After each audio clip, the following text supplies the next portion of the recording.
There we go. Welcome to the Sunday Chill stream. I am Vinnie Carmella, creator of City of Venus, creator of The Woods, creator of Shadow of the Kraken, which is complete for those who were unaware. And in a couple of days I should be getting my proof, my sample copy should be coming. So fingers crossed, it's smooth sailing with that one, because otherwise it might take another week for modification. But I don't know yet. I don't know. It should be good. If it's good, we're just going to go to print, and it's going to be awesome. So, hell yeah. So, again, the book is done. I'm super excited. I can't wait for everyone to read this thing and see all the hard work that I put into it, because it's on another level, man. I really went above and beyond with that one, with the detail, with the story, and it's going to be freaking great. But we do have awesome people on panel. You guys know him. You guys love him. I hope you love him. If not, he's going to curse you out. Tommy, the Guinea Pig Collective. How you doing, brother? Hey, everybody. What's going on? You better guard them goddamn toes, because we're nibbling right on through and we don't give a damn. I hope that you are all doing well. Make sure you share the stream out, destroy, or better yet, just nibble away at that like button, man, and have a good time. And what is going on, Vinny? What's going on, panel? Hey, man. It's like I said, Sunday, so we're trying to be a little more chill today. It's been a very long week. It's been a long day. But yeah, we're gonna talk about some cool stuff too. We'll hit some toy talk. Some people have been enjoying that lately anyway when I do bring it up on stream. So I think we'll dive into that a little bit more. We'll get into some more toys. I mean, not just toy stuff, but some artwork, things of that nature as well, I think. Because we got some great people here with some killer projects, which I'm always happy to show and showcase. If you guys haven't seen them yet, I suggest you get them. Get them before they're gone. Sunsworn, Infinitail Chronicles. Beautiful books. I don't know what you guys are waiting for, but we got to give love to my peeps, my brothers. Red Gaze in the house, creator of Sunsworn. How you doing, my friend? Oh, I'm doing well. How are you doing? Hanging in there. Yeah, a little tired. It was one of those days, man. I just couldn't get too motivated to do much, but fuck that. It's a new week coming, and we're gonna just dive right in and take the bull by the horns. That's maybe right. Give it a little bit of love. That wasn't a love. Oh, that was shit. What kind of love are you talking about, Red? Are you talking about the kind of love that you like maybe drop on your significant other side of the bed? I mean, what are we talking about here? Well, it depends. I mean, I guess it depends on your definition of love, right? Depends. Have you ever seen a grown man naked? Oh shit! Hey, we'll get love is that. Quite unwelcome. We'll get into that in a minute. Chris, how you doing? Doing a lot better than the lovelorn ones. Yeah, a lot better than Chinese bed sheets. Yeah. There's no Dukes in my bed. No Hazard. Dukes of Hazard. Yeehaw! Oh, I thought he meant the Duke. Unbelievable. You know when you get that lazy, like you're like the bathroom's right there, but it's too cold. I don't want to get out of these blankets. I just want to fire off one of those suckers. Did she cradle it? I want to know, because apparently she was still sleeping in that bed. Anyway, big brown banana, white sheets and all. Yeah, not anymore. No. Dega, how you doing, my friend? Hey, doing good. Thanks for having me on. Excellent, man. Excellent. Yeah. So Vinny, I'm kind of wondering. So after that's all over, if you have that type of girl and you're not already married, are you having a brown sheet wedding? Little sister. What have you done? I was told that there's actual someone did a prototype of it. Apparently there is some brown plastic. I don't know. They figured they can market it. So plastic. So it looks like it's available now. It wasn't made for you. New from Play-Doh. Good. World's best in satin sheets. Are those teeth marks? Looks like a rodent tried to chew on. In case you didn't know, ladies and gentlemen, this one is freshly made. It is hot out of the oven. This is the one that you want. This is the Slander Turd action figure, complete with no posability and no facial expression. You will have a wondrous time leaving this one on your bed or your friend's bed. This is a Coachella Tootsie Roll. We'll leave it there. Baby Ruth. If you drop that in a swimming pool, people are gonna flee. Oh my God, these people, man! I swear, who would do that? Who would do that? I don't know. Anyway, the first one in tonight was Immortal Coil. What's up, brother? I hope you're doing well. You're doing better than Johnny. Keely Child's in the house. What's up, man? We got Rough Girl as well. Hello, hello. I'm glad you were able to stop by. Lion Ratton, how we doing? Samba Gogo's in the house as well. Ahoy. Chris was saying hi to everybody as well. We got some more Keely Chow back and forth. We got Johnny in the house, man. Johnny Cage, what's up, man? Starting off strong, yeah. Somebody had their coffee. Frankie Nose is in the house as well. Where's the squeaky nose? Oh. Gotta be fast on the draw with these things, Fisk. Oh, yeah, I know. Yeah. You are making me sad, buddy. Hail the chat. Welcome. What everybody. the hell is even that? Hail the chat. I hope everyone's doing well tonight. I hope you guys had a good weekend. Yeah, that's like the rest of this panel. We're all kind of wiped out a little bit. Wiped out. Front to back, never back to front. You heard it here. Remember, especially for the ladies. Oh my God, yeah. It's funny too because since we were talking about the mouse, this was almost my cover sheet, but I went with the monkey instead. I almost went with this one because it's just pretty much it's everything that Disney is right now, right? Wicked. It's wicked. Yeah. Is that blood in the cup? It is not just any kind of blood. It is fresh man blood. Oh no! I hope not. I heard Ron Perlman filled this one up himself. Oh boy, he's like, you bunch of stupid gashes. I got candy. Well, notice right out of his rectum. Exactly. Yeah. Why do you think it's in the bottom end of Mickey? Pause rectum there. According to that tweet, anyways. Well, they're saying all this stuff is by design, right? They are hemorrhaging money. Speaking of blood, oh my God, yeah, it's a bloodbath right now. They are just losing more and more. They lost $41 billion, I believe it was on Friday, and they said the company's already valued to have lost $50 billion. Oh yeah, and then DeSantis is hitting them with those taxes now. They got to pay over $200 million. Well, I would say that's a bit of a fallacy, Vinny, because they were actually $50 billion in debt almost 2 years ago. Wow. Well, we could add another on top, so it looks like it's $100 billion. Woohoo! Nice. So that's like the GDP of some countries. This is how you slay evil. Yeah, maybe they'll have to get them in the wallet. Maybe they'll have to sell Lucas, and maybe they'll have to sell Pixar, and it's all good. Mm-hmm. Yeah, what a shame that would be. A total shame. They destroyed all these franchises anyway, so yeah, why not? Values. Get it out there for get it out there for somebody else. Yeah, it's ridiculous, man. It's absolutely ridiculous. Okay, I was informed there was something stupid going on tonight. I was wondering what happened to the chat. But hey, we got good people here tonight, and yeah, we got the artist formerly known as Wookiees in the house. We were just taking some shots at the mouse there. So quicksand kickstand. Yeah, that's everybody. If you haven't yet, go check him out. I think you said he's got a YouTube channel now, right? Well, it's the same channel. He just completely rebranded the channel. So if you were already subscribed to Wookie, you are still subscribed to the Quicksand Kickstand. Excellent.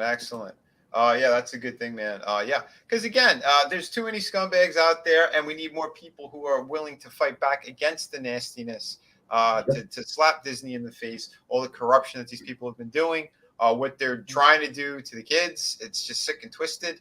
And it's funny, like they still think that they're bulletproof, which is so hilarious and glorious to see what's going on right now with them. Because you can't poison the kids like that. You can't try to hurt people like that and think that you could still make money. Nope. Well, people are stepping up.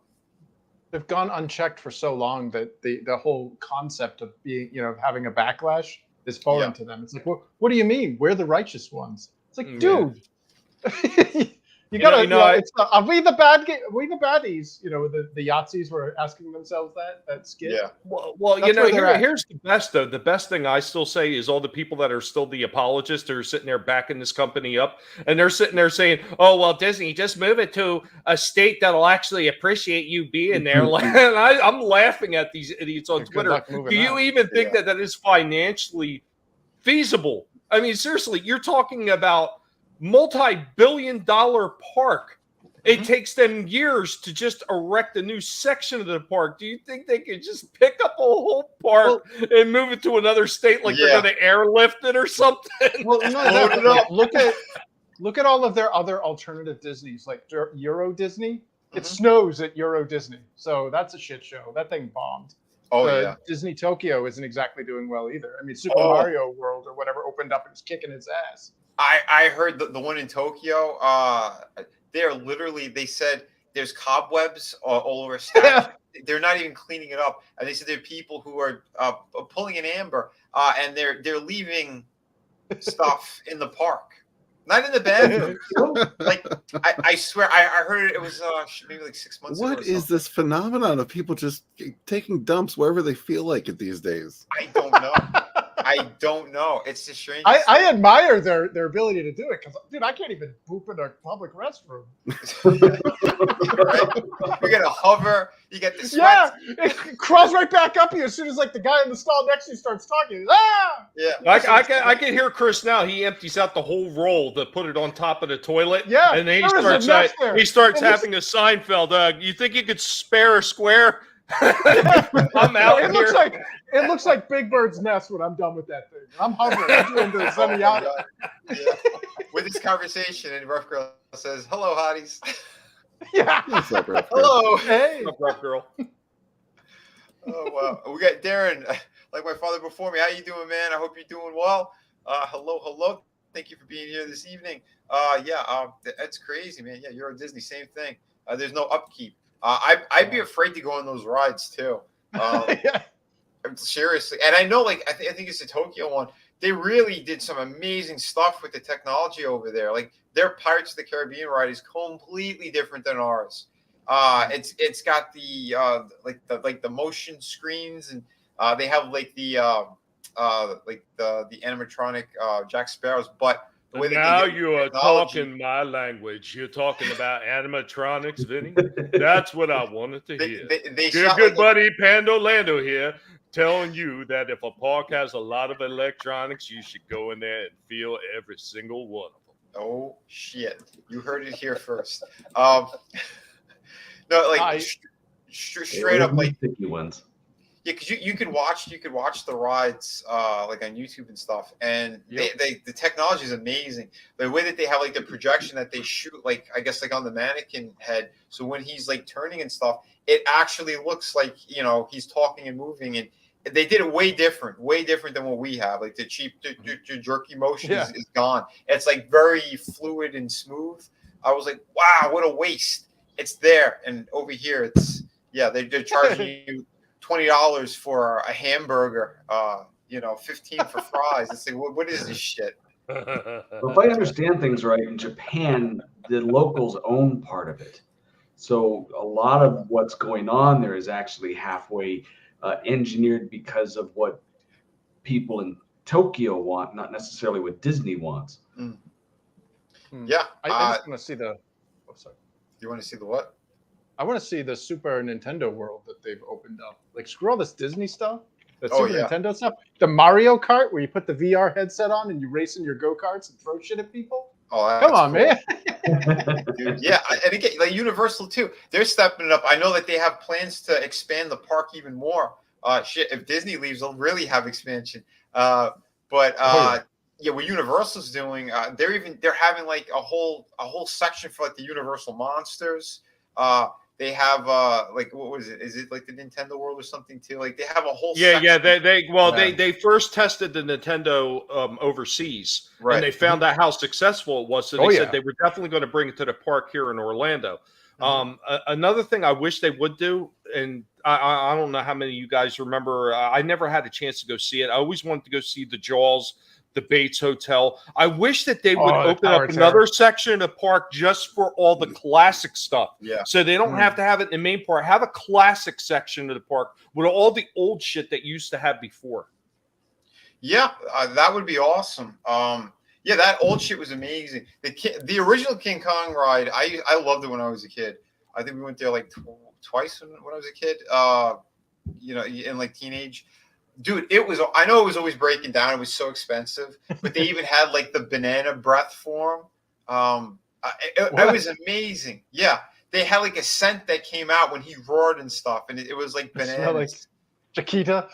Dude, it's crazy. But like I think you saw him 3 times in the ride, or like 2.5. I think one was just a hand at one point.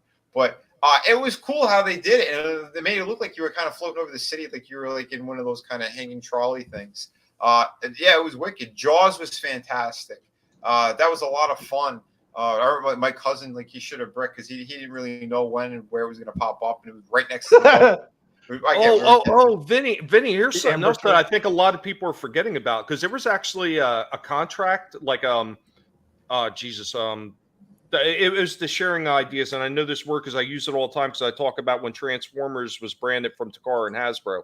Yeah. But a licensing. There was a licensing that Universal was actually under for The Simpsons, because they still had that section of their park that was The Simpsons. Yeah, it's So still there. with Disney going under, I wonder if at the very least they're going to get a renewal on that now.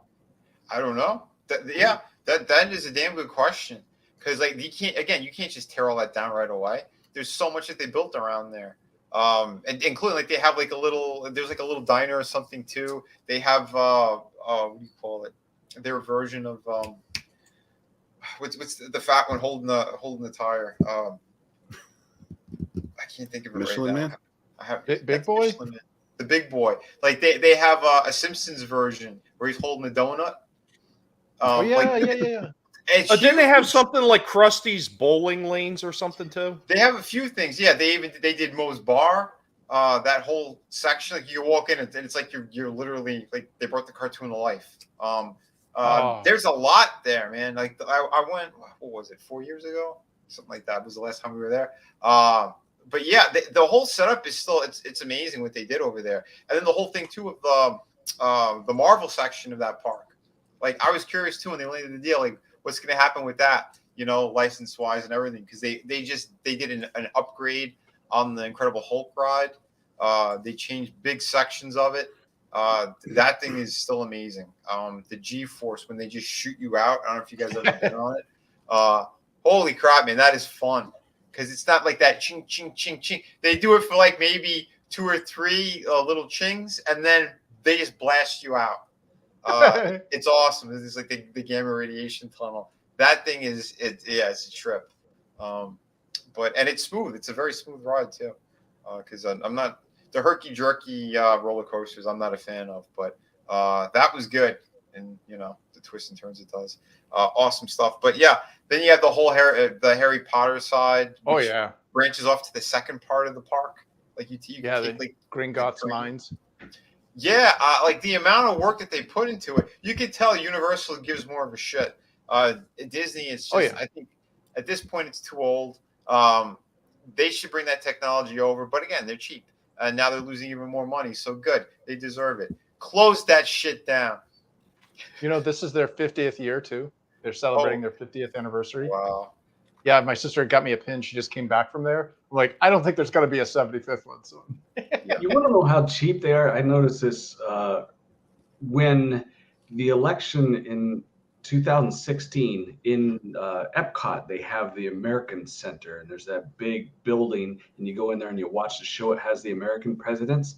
Oh yeah, they were convinced that Hillary was going to win, so they made a Hillary animatronic. When Trump won, they kept the same figure and just put his face on there. So look, is that why it looks weird? Hillary, yep, except wow, a little bit of his face features. They didn't make a new one. Did you know that ride actually killed a woman? I watched a video of it on YouTube. She like stepped when it rotated and it like right in front of everybody. Yeah, I thought it was, what do you call it too? The what was it, the Land of Tomorrow? When it does the same, it rotates. Yeah. I think they said somebody got caught in that as well. $35 for a shirt.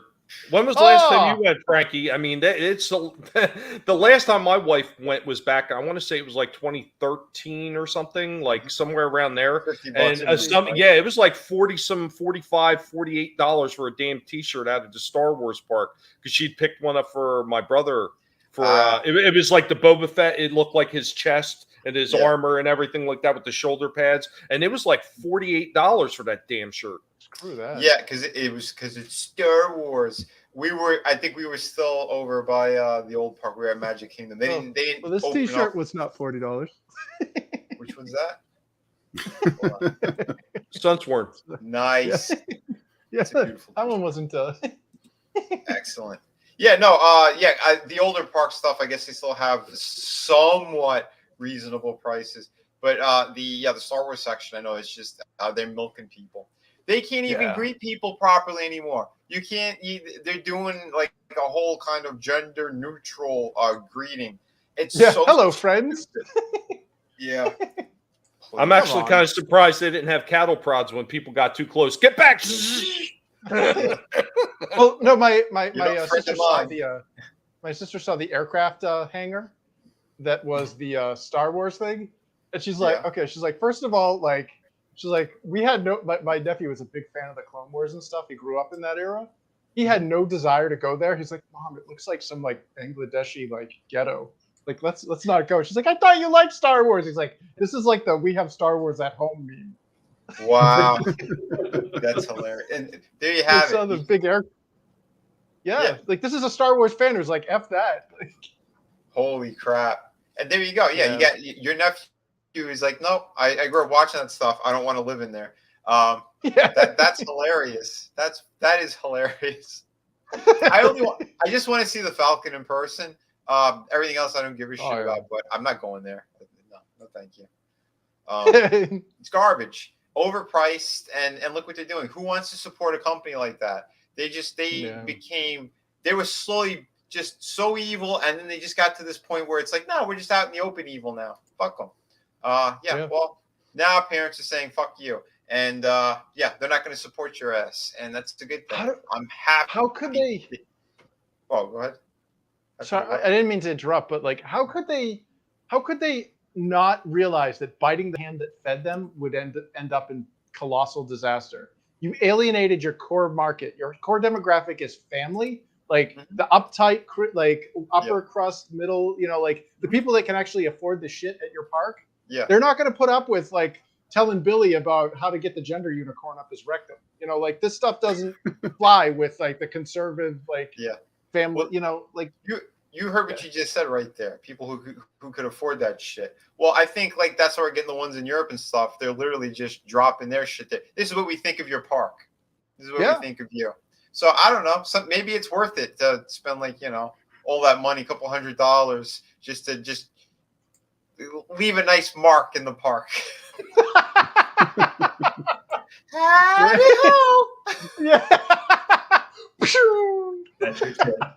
Unbelievable. Yeah, it's insane. It's insane. This shit too. Yeah, pay an extra $15 to a ride. They have their fast pass. Then they have the ultra ones. Like they have all these special tiers where it's just they jack up the price.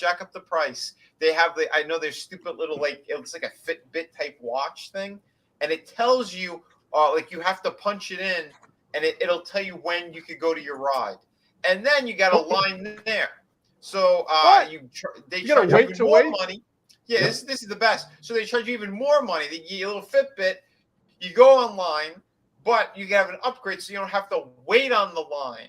You could have like an extra speediness to get like another fast pass deal on top of that. They just keep milking people left and right. Well, so what's the dude that just bought the $100 ticket to get in this thing with his family? He didn't buy all that stupid like Fitbit and shit. Like he's going to be queuing there for like hours just to get on. He just bought the privilege to wait in line for 2 hours. Yeah, F that. Minimum. Because especially during the summer, forget about it. Oh God. It's unbearable there. Unbearable. If you don't have some kind of protection where you have like your shirt, like a hat and your shirt underneath that's covering your neck, you're gonna have third-degree sunburn Oh, Well, you know yeah, what the I know. worst is for the average average person that just goes in there, just buys a regular ticket to the park. They're not even guaranteed to be able to get on half those damn rides because of what they're doing with the fast passes and all the other shit. Oh my god, Yep. that's a big fu to your honest customer. Like, Yeah, that too. Like Frankie's saying, Wow. it doesn't even cover all the rides. It's nothing but a scam. They just want to. wow. Yeah, they're just at gunpoint. Give me your wallet. That's basically what it is. Yeah, You know. and they're not even that good. It's not even like, you know No. what I mean? Like, that type of money should require a condom. Yeah. Like, Yeah. like, you should be like, oh yeah, afterwards. Like, Well, take a watch photo out. of your O face. Because I heard Ron Perlman can't get work anymore. He's going to be at the parks now. Oh no! give me your dash. Oh, you know, is that you in there, Ron? Goofy's He's like, harassing.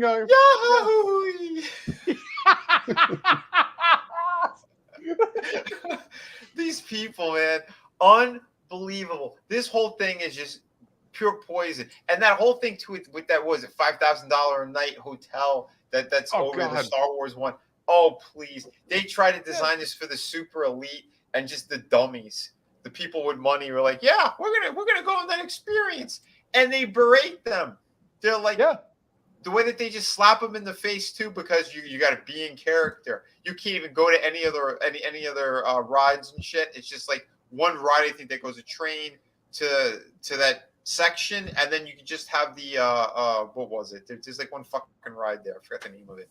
But are you serious? You're paying. Yeah, they want you to pay add-ons on top of that to be able to get all the other rides in the regular parts of the parks. So I mean, and then on top of that, Vinny, I think the other thing that was really a slap in the face for all the money that they're spending for this hotel, so to speak, and they're not even giving you like a real meal. They're giving you like the cheap continental breakfast. They're giving you the cheap garbage fare that they give you in the Star Wars park that everybody else is eating. Well, that and my sister said the exterior looked very depressing. Like it looked like a factory, like an old communist, like an airplane hangar. She's like, it didn't look appealing. Like it didn't look inviting. Yeah, a bunker. Like it. That's exactly. I saw the footage. My brother, Frankie, he had pulled up because you got to see this shit. I was laughing. You're paying all this money to be put into a concentration camp. Be careful when you take the shower. It'll cost you extra. And then, and the bad acting too, because like they get you into like this room to greet you, and then there's this chubby woman who's like doing like this over the top fake nonsense, and you're like, what? I'd be like, get out of my face, bitch.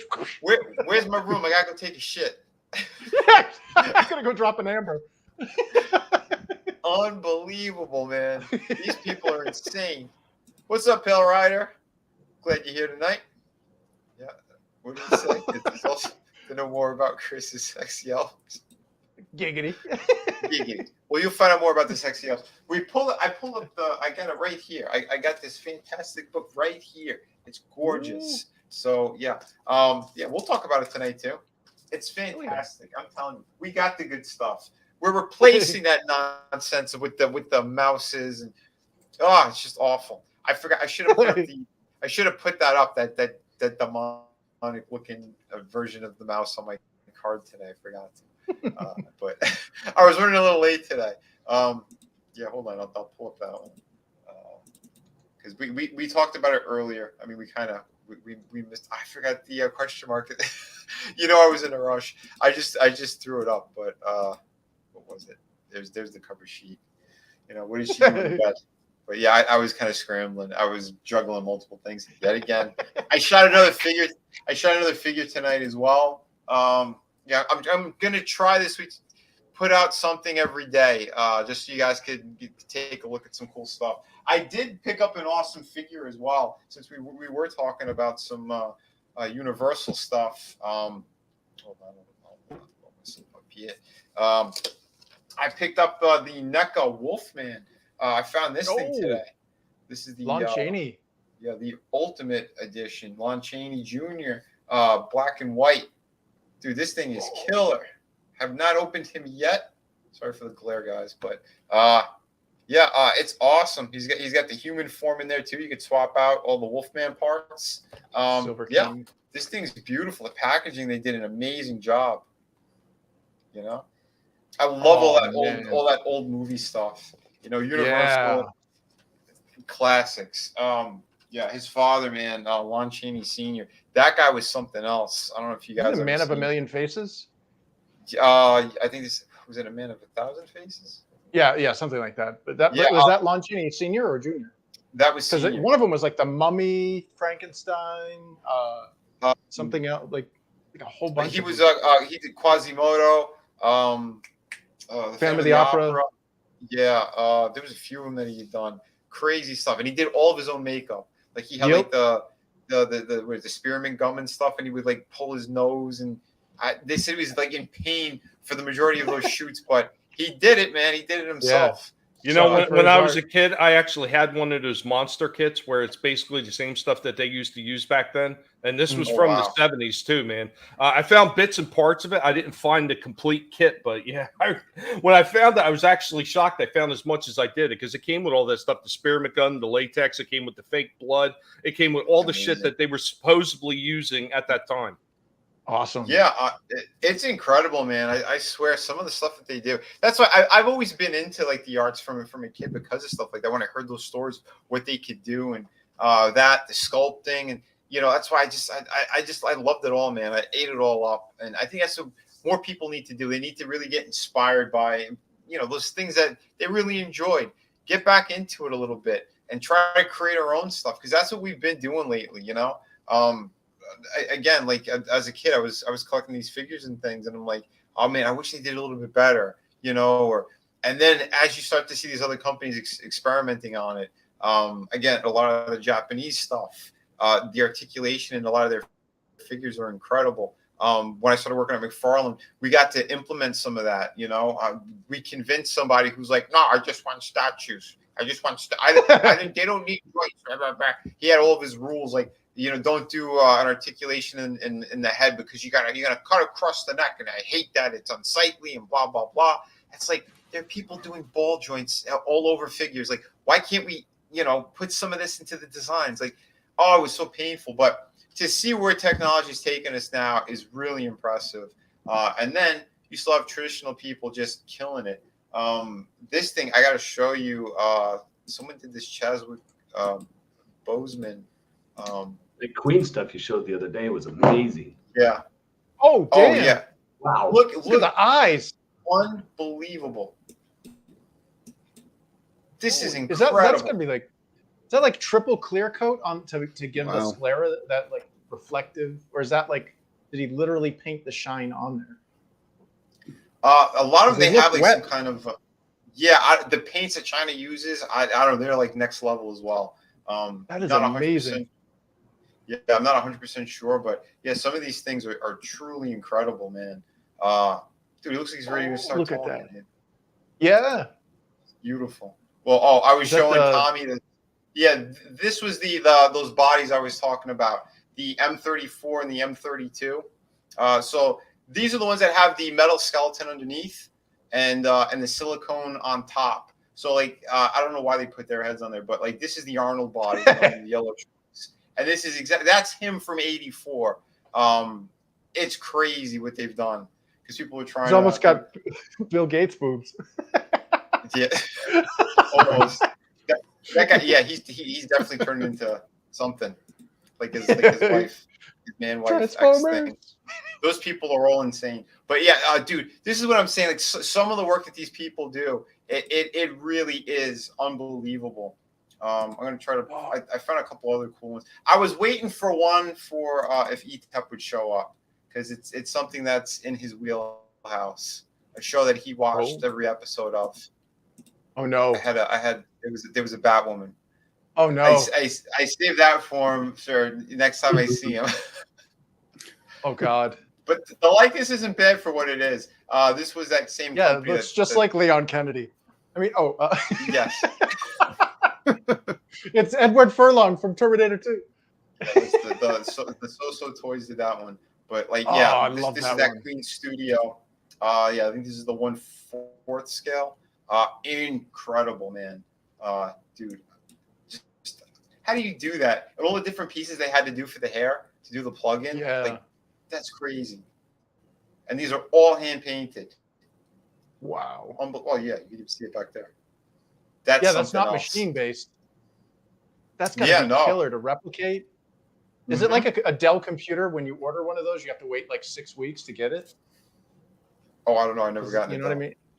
Because handmade like that, like that's love. Like that's not like some stupid machine that's just like stamp. You know what I mean? Like there's precision in that. Yep.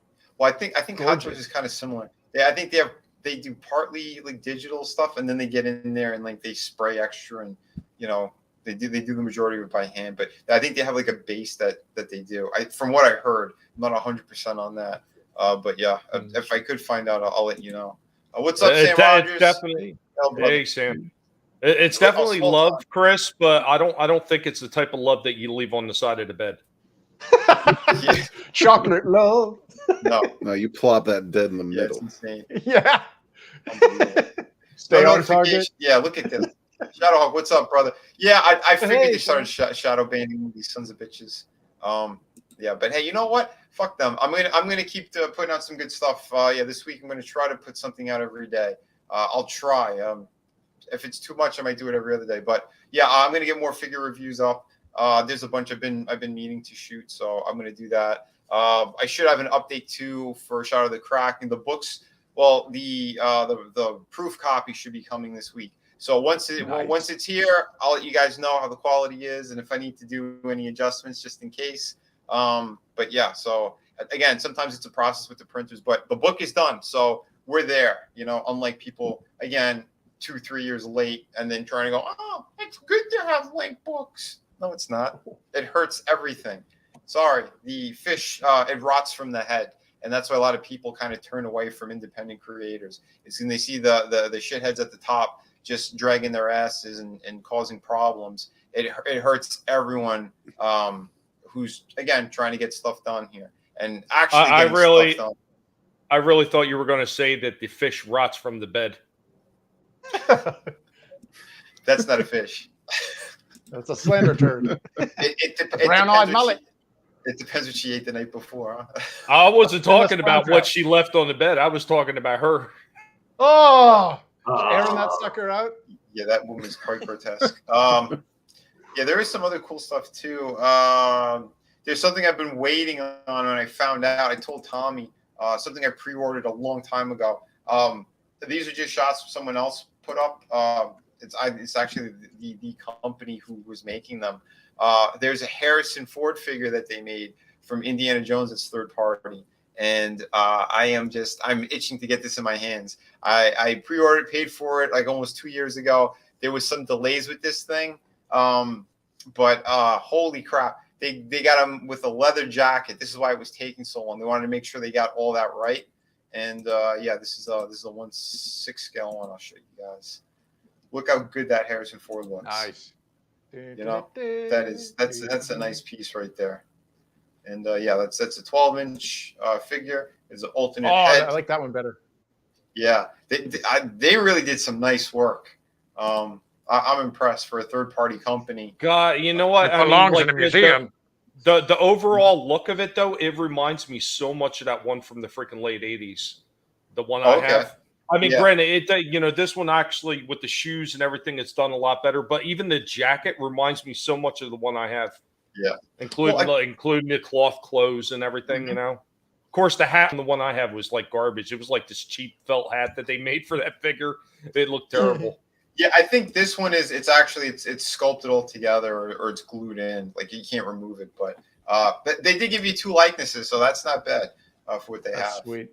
Yeah, and that they actually, they decided, we're going to make it a leather jacket. That's perfect because that fake leather shit that they use always flakes and kind of disintegrates over time.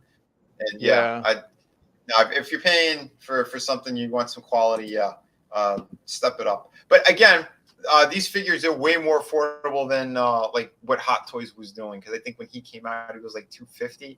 That's when he came out from Hot Toys, and like those things are going for insane money right now. Anywhere from like $600 to $1,000, and it's like, are you for real? And you still have stuff. It's got fake, the fake leather, so that's just going to be probably degrading in the box, even if you could find one. You know what I mean? It's ridiculous. So I'm glad that the third parties are actually hitting, some more. They're getting ballsy, and they're hitting some of these bigger franchises. I don't know how they're doing it, but bless them, because it's also another nail in the coffin for the nonsense that Disney's been doing. And I found some cool stuff too. That there are people that this is hilarious. They did like a photo shoot for John Wick and what's his face, Donnie Yen from Ip Man, which was again, some of these people super talented what they do with these things. So this is the legit Hot Toys figure, and I believe this is third party, the Ip Man one, but they did like a whole fighting scene. Dude, this motion blur. Yeah, dude, it's amazing. Like, look at the hands. That's some cool shit right there. That is awesome. Beautiful stuff. But have you seen the Ip Man series? Oh yeah, dude, they were awesome. Yeah, I love those. I mean, the last two. The one with Mike Tyson. Yeah, like I mean, it was cool to see the fight, but at the same time, it's like, was it necessary? Yeah. But those movies were good. I know the first two were pretty accurate to his life, from what I understood. But yeah, it's amazing. If you guys haven't seen it or you're not familiar with Ip Man, he was actually Bruce Lee's sensei and everything, and yeah, just unbelievable. That guy's life story is incredible. Everything that dude went through, and it's impressive. Donnie Yen's the man. Yeah, he is. Donnie Yen's awesome. Dude, that guy, he seriously could kick some major ass. He's actually in John Wick 4, I believe they said.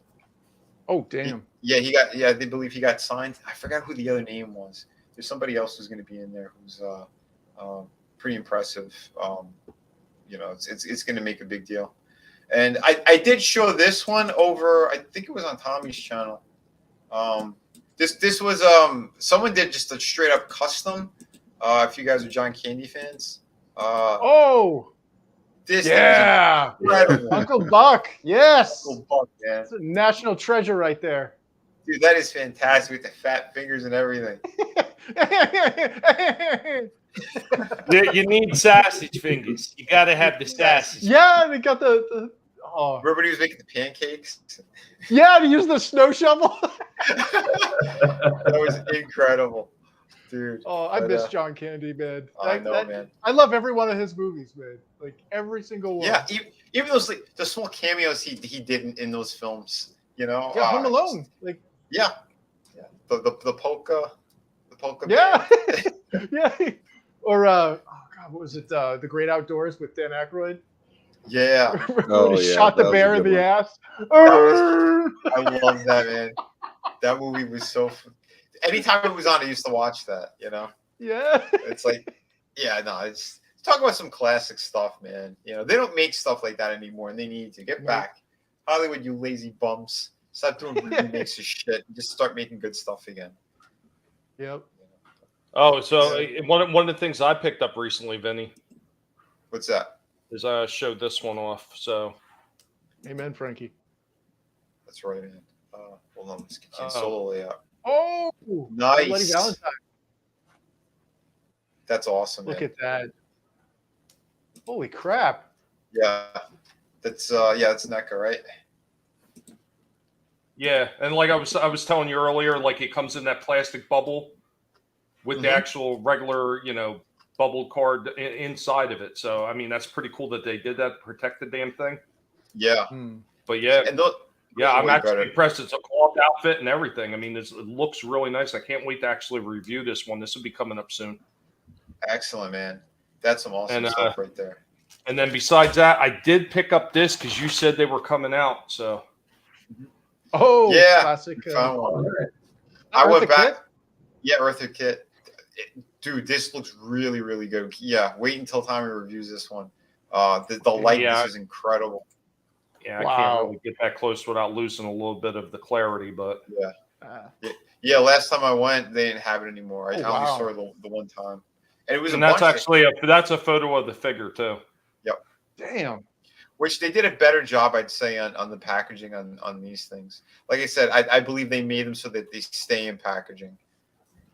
You know? Did you see the Batman? Somebody made a like I think it was Corridor, the guys that did all the special effects like deep fakes and stuff. They did a deep fake of the Batman trailer and replaced Sparkle Boy with Adam West, and they replaced like all the other villains with like the old Adam West villains. So like when Penguin's driving away, he's like, yeah, dude. I want to show that, but I know I can't. It's fucking. Yeah. I got Oh. hit the last 2 times I showed anything from that Batman movie, and it was literally like 3 seconds. They hit me for copyright claims and shit. I'm like, are you for real?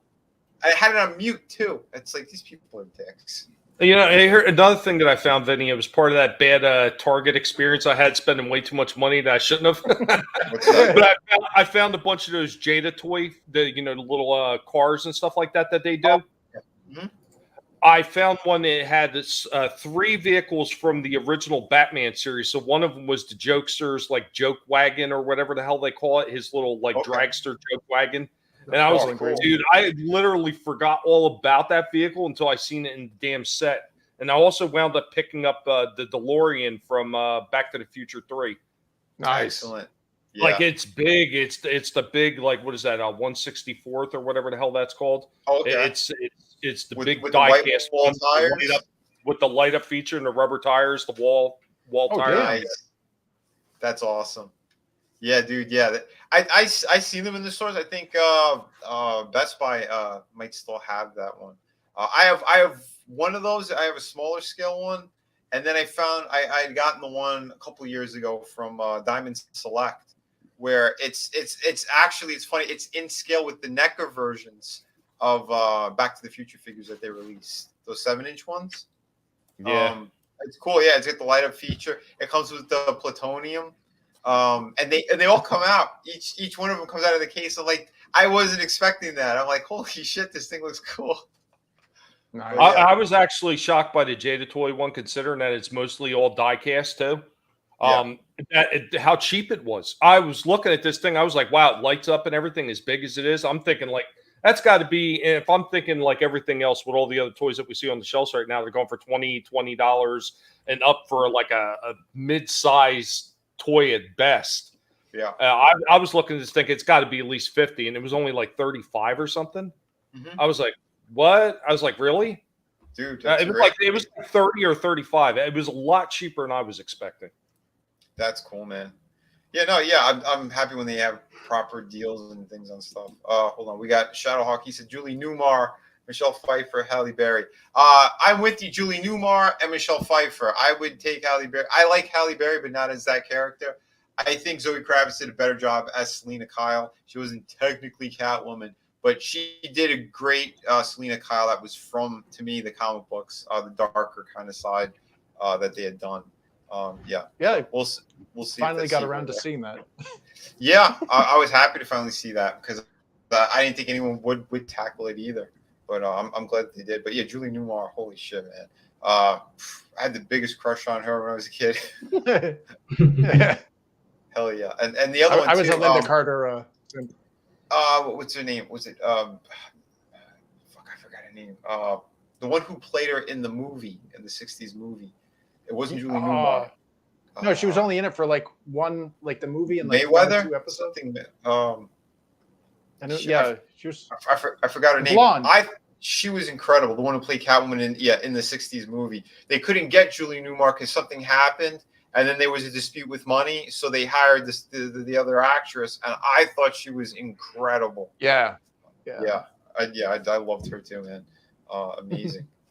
But yeah. No, those actresses, man, those old school Hollywood ones they had something special going on there. But something else I want to show you guys too, because I do know the artist who did the sculpt. Yeah, Julie Newmar. Yeah, Julie Newmar didn't do the movie. Yeah, that's what it's saying. No, they got it wrong. Damn it, because Gilbert Gottfried did an interview with her as well. I don't know whether or not she was in the movie, but I know that there were 3 Catwomans in all, right? Or 3 Catwomen in all? Yeah, there were 3 of them back then. Yeah, and the middle one there, the one that replaced Julie Newmar, She wasn't in it for very long. Oh, Very Lee short Merriweather. Lee Yep, Merriweather. That's it. Thank you. Yeah, I loved her. She to me, I thought she was better than Julie Newmar. That's just me. I don't know. Julie Newmar, wow. I loved, but yeah, Lee Merriweather, I thought she did a fantastic job. I love that. Me Yeah. and Frankie got it at the same time. Absolutely. What's up, Lasso of Truth? How you doing? Hey. Welcome, welcome. Yeah, we're Hey. talking a little bit of toys, a little bit of 1960s Batman. Good stuff there. Although I do want to pull up that thing. I don't know, maybe if I just slide it across. But anyway, I'll show you real quick too. Here's another cool thing you might dig. I know the sculptor who did the head. This Michael was Keaton. a third. Yeah, this was a third party, but they didn't have a Michael Keaton head sculpt. Is that General Hawk's body from G.I. Joe? No. It's literally the third party company. They did this all from scratch. He's got the leather jacket, the actual leather, and the wingspan. I think the whole thing. I think it's like close to 3 or 4 feet. Oh damn, dude, it's insane, absolutely insane. Wow. So yeah, and there's 2 different ways I think to display this thing as well. Where you could have it up, but there's obviously it's metal to hold it because this thing weighs so much. Yeah, look at the size of the base. Yeah, it's something else, but just to show you what some third party companies could do. That's jaw dropping. So yeah, I got like a folder. It's just got like these crazy cool figures and some of the other people who've they've been working on that stuff. But yeah, it's damn impressive to see. I know I had. Shit, I can't find that one, but I do want to pull that up. It's on my Twitter page if you guys haven't seen it. So maybe if I slide it across. Hold on. I hate this shit, man, because it's just what a bunch of dicks. But, yeah, because you can't show anything and they'll get you struck. Can't show anything. Can't do this. Can't do that. Welcome to China. Yeah, basically. So they, from what Chris was saying, they did a whole trailer essentially, but they replaced that Batman with Adam West, and he says that he's gonna kill every one of them. Yeah, and it's all Adam West's voice. Yeah, the Pow Zap. Nice. Yeah. Nice.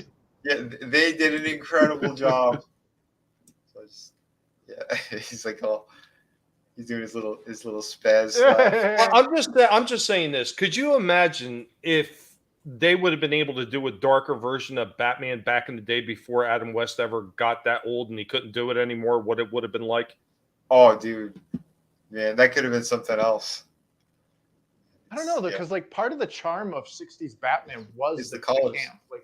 It was like the cheese. Like it was fun. Like it wasn't dark. It was knew it was zany. But the one with Michael Keaton, there was definitely a lot of cheese in that one as well, and you can't really deny that there was.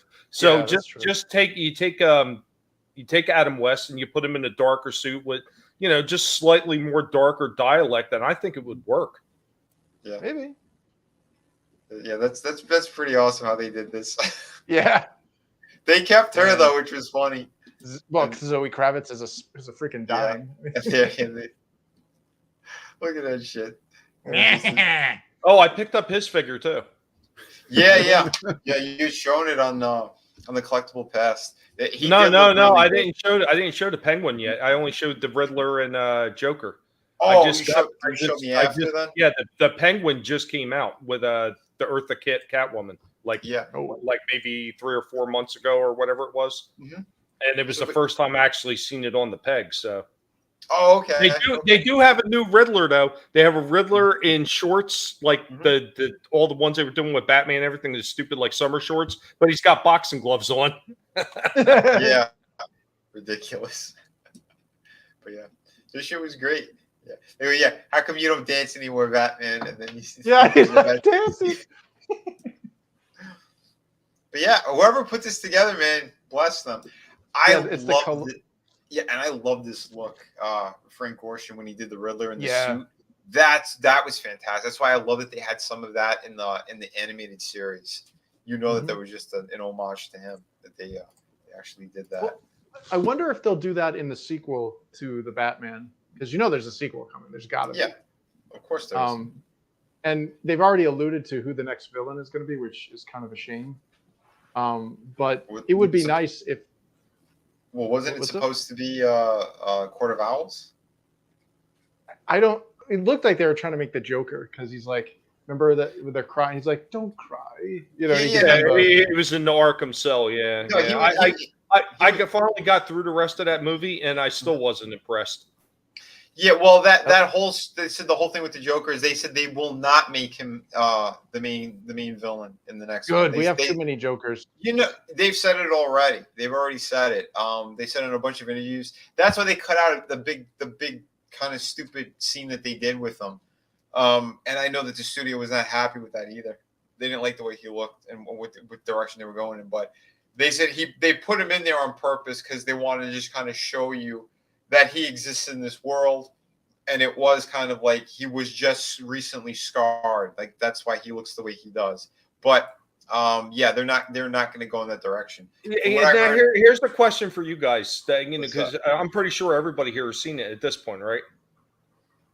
No, but go ahead. Well, it really felt to me like they were kind of like pushing a little bit towards with that scene with the Joker, the Gotham version. It felt a lot more like that Jeremy version. Did you get that feel too, or no? Jeremy version. What wasn't it? Wasn't it the first? He cut his face off? Yeah. Maybe. Not Jeremy. Damn, what the hell was his name? It began with a J. What was it? Jack Napier? No. What you meant? No, it was the one from the Gotham TV. Jerome. That's it. Thank you, Red. Jerome. Yeah. Yeah, which again they got that from the comics when they did the Rebirth, the New 52, one of those. Yeah, they had that storyline where the Joker had removed his own face in like Detective Comics or whatever. I think it was Detective #1 or some shit, and then there was this whole thing of him getting it back. Capullo did the drawings or that series when he got it back. The buildup was good on that. That he took out the entire police station pretty much. They made him really, really dark and messed up, but. At the same time, like, again, his face was rotting off. I mean, like, that whole concept was retarded to me. But, I know they tried to do that a little bit in Gotham in that TV series. But, it's stupid what they did. Sorry, they should go more on the classy side of things with the Joker. You could have his darker kind of origin, but don't go that way. If you go grotesque, now you're dipping into the realm of Two-Face. You're dipping into other characters, and it's stupid. Like, you're taking away the essence of what those characters are supposed to be. You know what I mean? I don't know. It's just, I agree. Yeah, but no. With this, thought. Oh, sorry. Oh, I was just going to say this with the sequel. From what I already heard, and they said it multiple times, it looks like it's going to be Court of Owls. That's why they set it up with the whole insane asylum thing. And then they said there's going to be a Mr. Freeze. Is what they're kind of pushing towards as well. They want to do more of a proper way of I guess covering it. That character, because we haven't seen him done the right way yet. It's just Schwarzenegger's, which was god awful, just terrible shit. I don't know. We'll see, but yeah, I still, like I said, I enjoyed the movie. I can understand why Tommy didn't, but again, respect. You like what you like, don't like what you don't like. Oh, definitely. And I won't. You know me. I'm going to say exactly what's on my mind. I don't worry about it because I know you guys ain't going to say nothing. Even if you did, I wouldn't care. It would just roll like one duck's ass. But your opinion is harmful. I seen what Nuke said too. He says that it seemed like the Riddler was raping the guy he was capturing. That's where I really thought. I was like, are they really? And then he was just tying them up. But it made it look like it. It insinuated it, and I was like, ugh. Well, the question I got, so the things that bothered me about the film, other than the pacing was really bad, in my opinion, was there were parts of the movie you could tell were clearly cut, like that because the movie was so long that they needed to make theatrical release size or whatever, and it fucked up the sequence. There was a scene where Batman gets shot. He literally gets laid out, shot, drops dead, right in a car park, right next to Catwoman. And you still see his body, and there's no visual storytelling saying that he got up or anything. And all of a sudden, a car starts like a quarter mile down the road. And it was like, what the hell happened? Is it like a remote start? Like, is he like on the ground with a remote going like, hey, come over? No, he literally got up, ran a quarter mile in less than a second, got in the car, put the keys in the ignition, fired up the jet engine, and started driving. And then the penguin's like, oh shit, it's a car. I better get into a less equipped car and drive away. What? Yeah, I agree with you. Yeah, something was definitely amiss there. Again, I didn't say it was a perfect movie, but there's shit that I really liked and the direction they're going in, especially at the end too, where he becomes finally like the hope for the city, and not just as Batman, but as Bruce Wayne. Like for me, I know what he was going for, the way that they laid it all out. But was it too long? Yes. Was there a lot of boring scenes? Sure. But for me, it still had a lot of that essence I wanted out of like the detective side of things. Yeah, and that again, movie. Yeah, and that it was Batman the majority of the movie. I didn't want to really see the Bruce Wayne shit. The parts that they had were fine for what they were. But if I see something called the Batman, I want to see Batman for the majority of the movie. I don't want to see other nonsense. Go ahead. Well, Batman also the movie suffers from the Indiana Jones and the Raiders of the Lost Ark effect, where if Batman wasn't in the movie, things would have still played out exactly the same. Like Riddler was a good guy. I'm sorry, fight me, but he was a good guy. I'm like, he didn't do anything wrong. He literally attacked the mob. Like, he was out of line, but he was right. Yeah, it's like Batman should have just went, by all means, my friend. Like, just do what you need to do. Like, well, that's why like it made sense too when he was like, yeah, man, at the end, like, yeah, we're on each other's side. And he's like, you're sick. Yeah, it's like, no. He started flipping out. The way he flipped out was a little too much for me, but I get what they were doing. I do see it. And he looked like Cousin Oliver, like the actor looked like Robbie Wrist.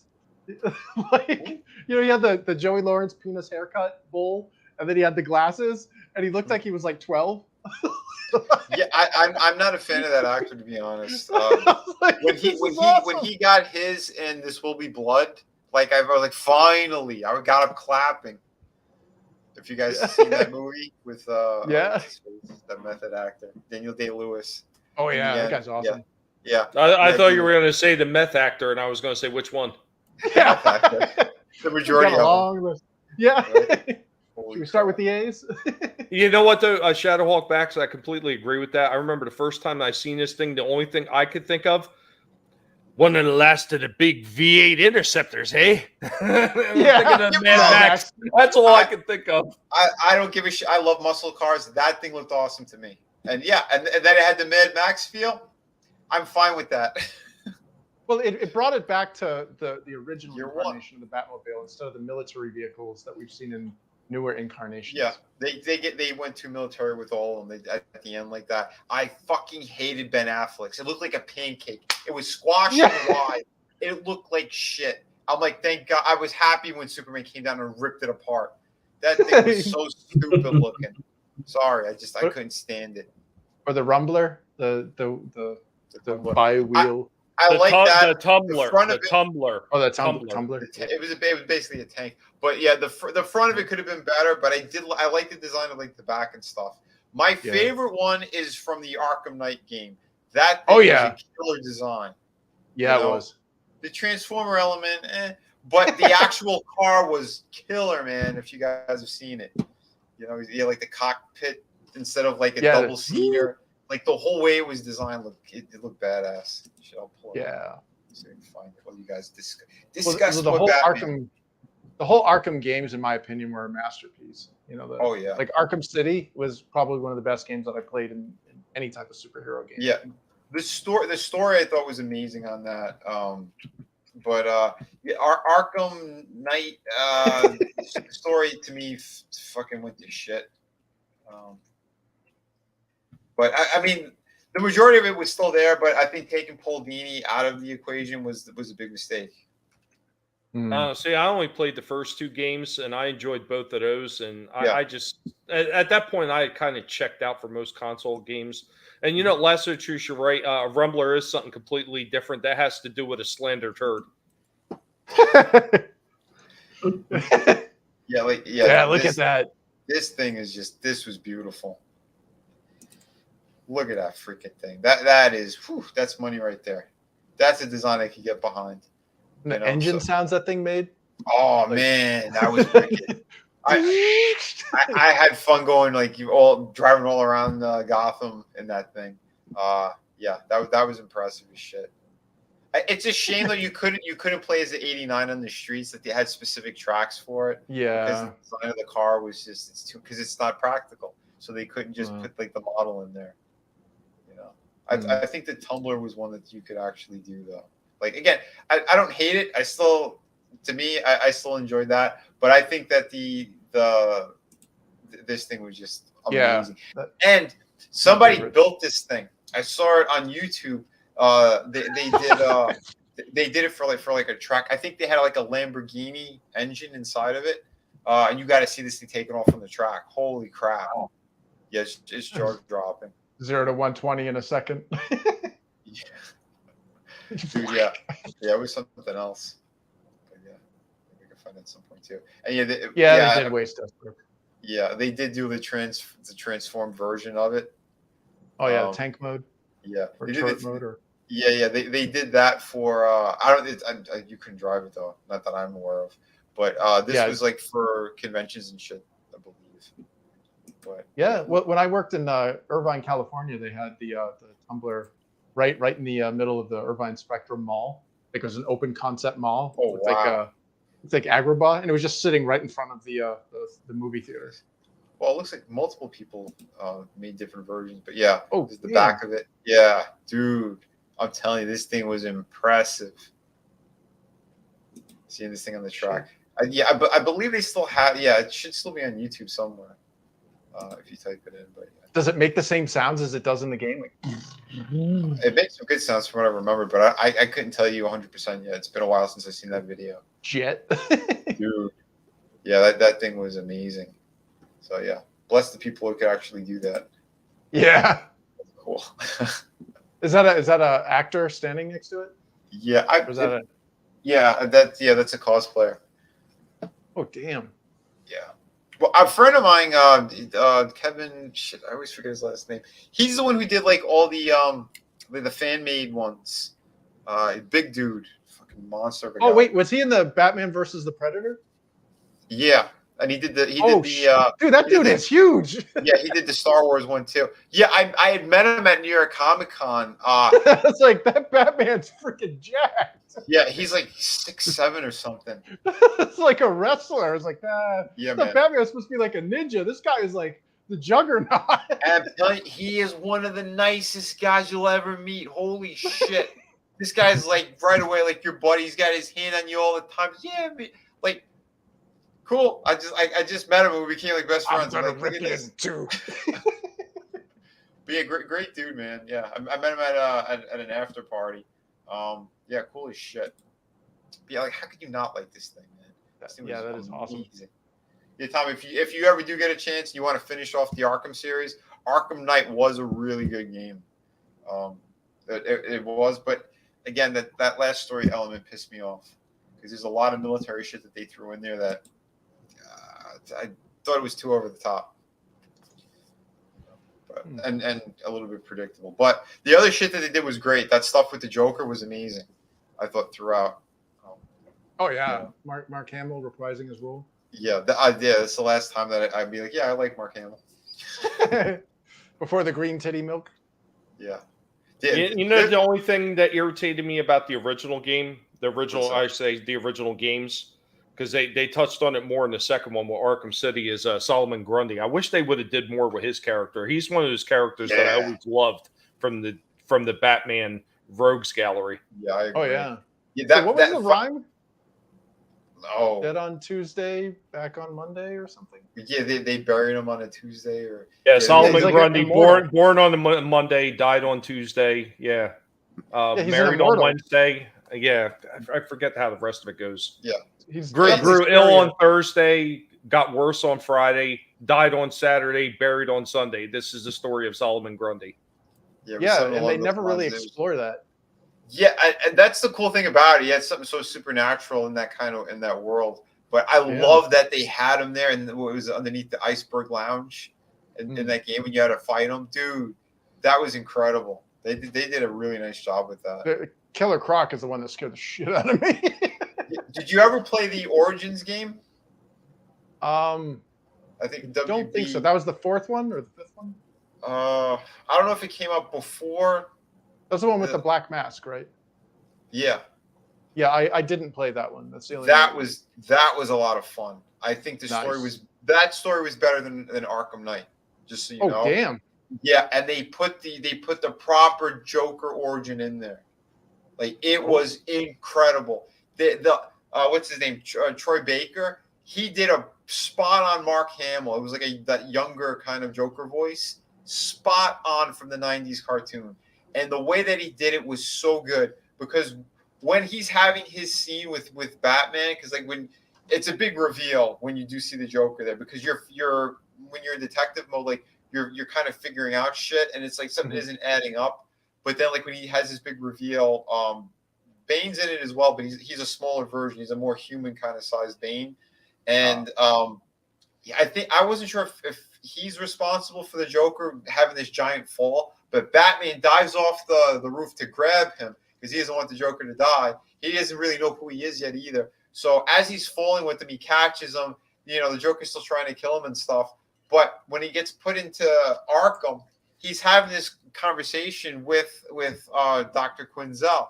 And as he's talking about it, he's like, it was love at first sight. And she thinks everything he's saying is about her, but it was about Batman and this connection he made with them right from the beginning. But the way that it's written, dude, you'd be like, holy shit, that was smart. The way they did it, it fit so perfectly, and how she just starts to become infatuated with him from that speech, that whole speech that he has. And then you actually play, as he's saying this, you play as the Joker in the Red Hood. Oh. So like from the Killing Joke, like when he goes when he falls into the vat, and from there, like you're getting beat up, and then you got to fight back. Like, but it's all like this mind fuck that they did, dude. You would love it. I swear, man, you would love it. They did a damn good job. You ever see that? It was an animated movie, Batman, that was like a vampire. It wasn't Bruce Wayne. It was a different Batman, and it was like an Elseworlds. And they had Harley Quinn in there, and it was the scariest Harley Quinn I had ever seen, where she like basically kidnaps people and then like stuffs them, like turns them into taxidermy to make her perfect family. Oh, wow. And she's got a sledgehammer, and it was like I was like, okay, this is the let's turn hot chick into a hero. You know what I mean? Like it was like, holy crap! Like Harley Quinn as a villain can be scary as, you know. Well, I don't know. They went pretty dark with her in Arkham City. Yeah, that's true. Yeah, but this this took it to the nth degree. This was like nightmare fuel, where they were trying. She was like Batman rescues this woman that was in a Jack in the Box, and in the Elseworld, it was Harley who became the Joker essentially. And like when they're fighting, they knock over like a Jack in the Box, and the spring comes up, and it's a taxidermy Joker. Oh man, it's just like he's all like stuffed, and his eyes are all white. But it was good. The way they did it was good. It was freaky. It was like, damn. Like, and then at the end, like, oh, you got me, bitch. I guess you gotta haul me off to jail. And he's like, funny. You think I'm going to arrest you? And the fangs come out and he eats her. Holy crap.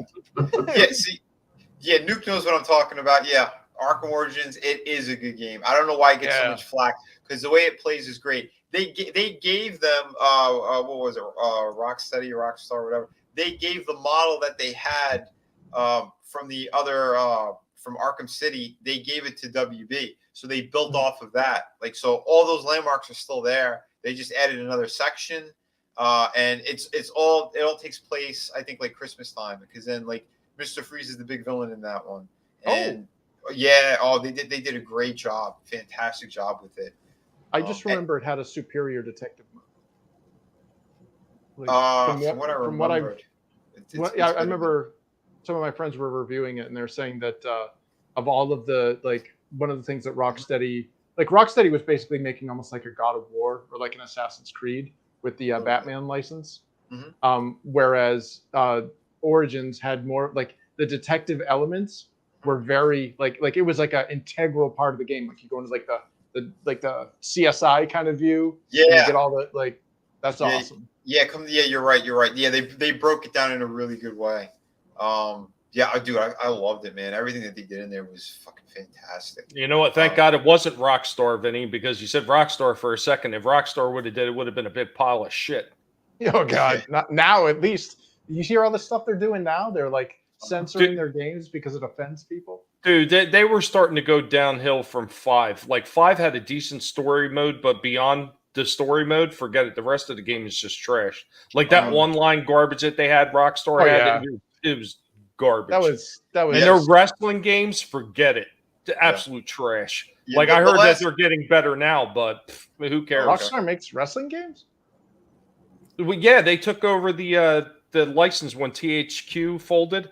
They bought all license, and it's under their Take-Two Interactive, because Take-Two Interactive is the main company that owns Rockstar and everything else. Yeah, because I got into a big online fight with them over the wrestling game, because it deleted all my game save data. And I had probably months worth of work sitting on it for all these characters I was creating for people in the wrestling game, because they wanted porn actresses. So I'm doing all this diving in, like, okay, what kind of tattoos they have? How do I recreate all these tattoos in the game and all that crap? I spent months creating for people, and it all just bloop.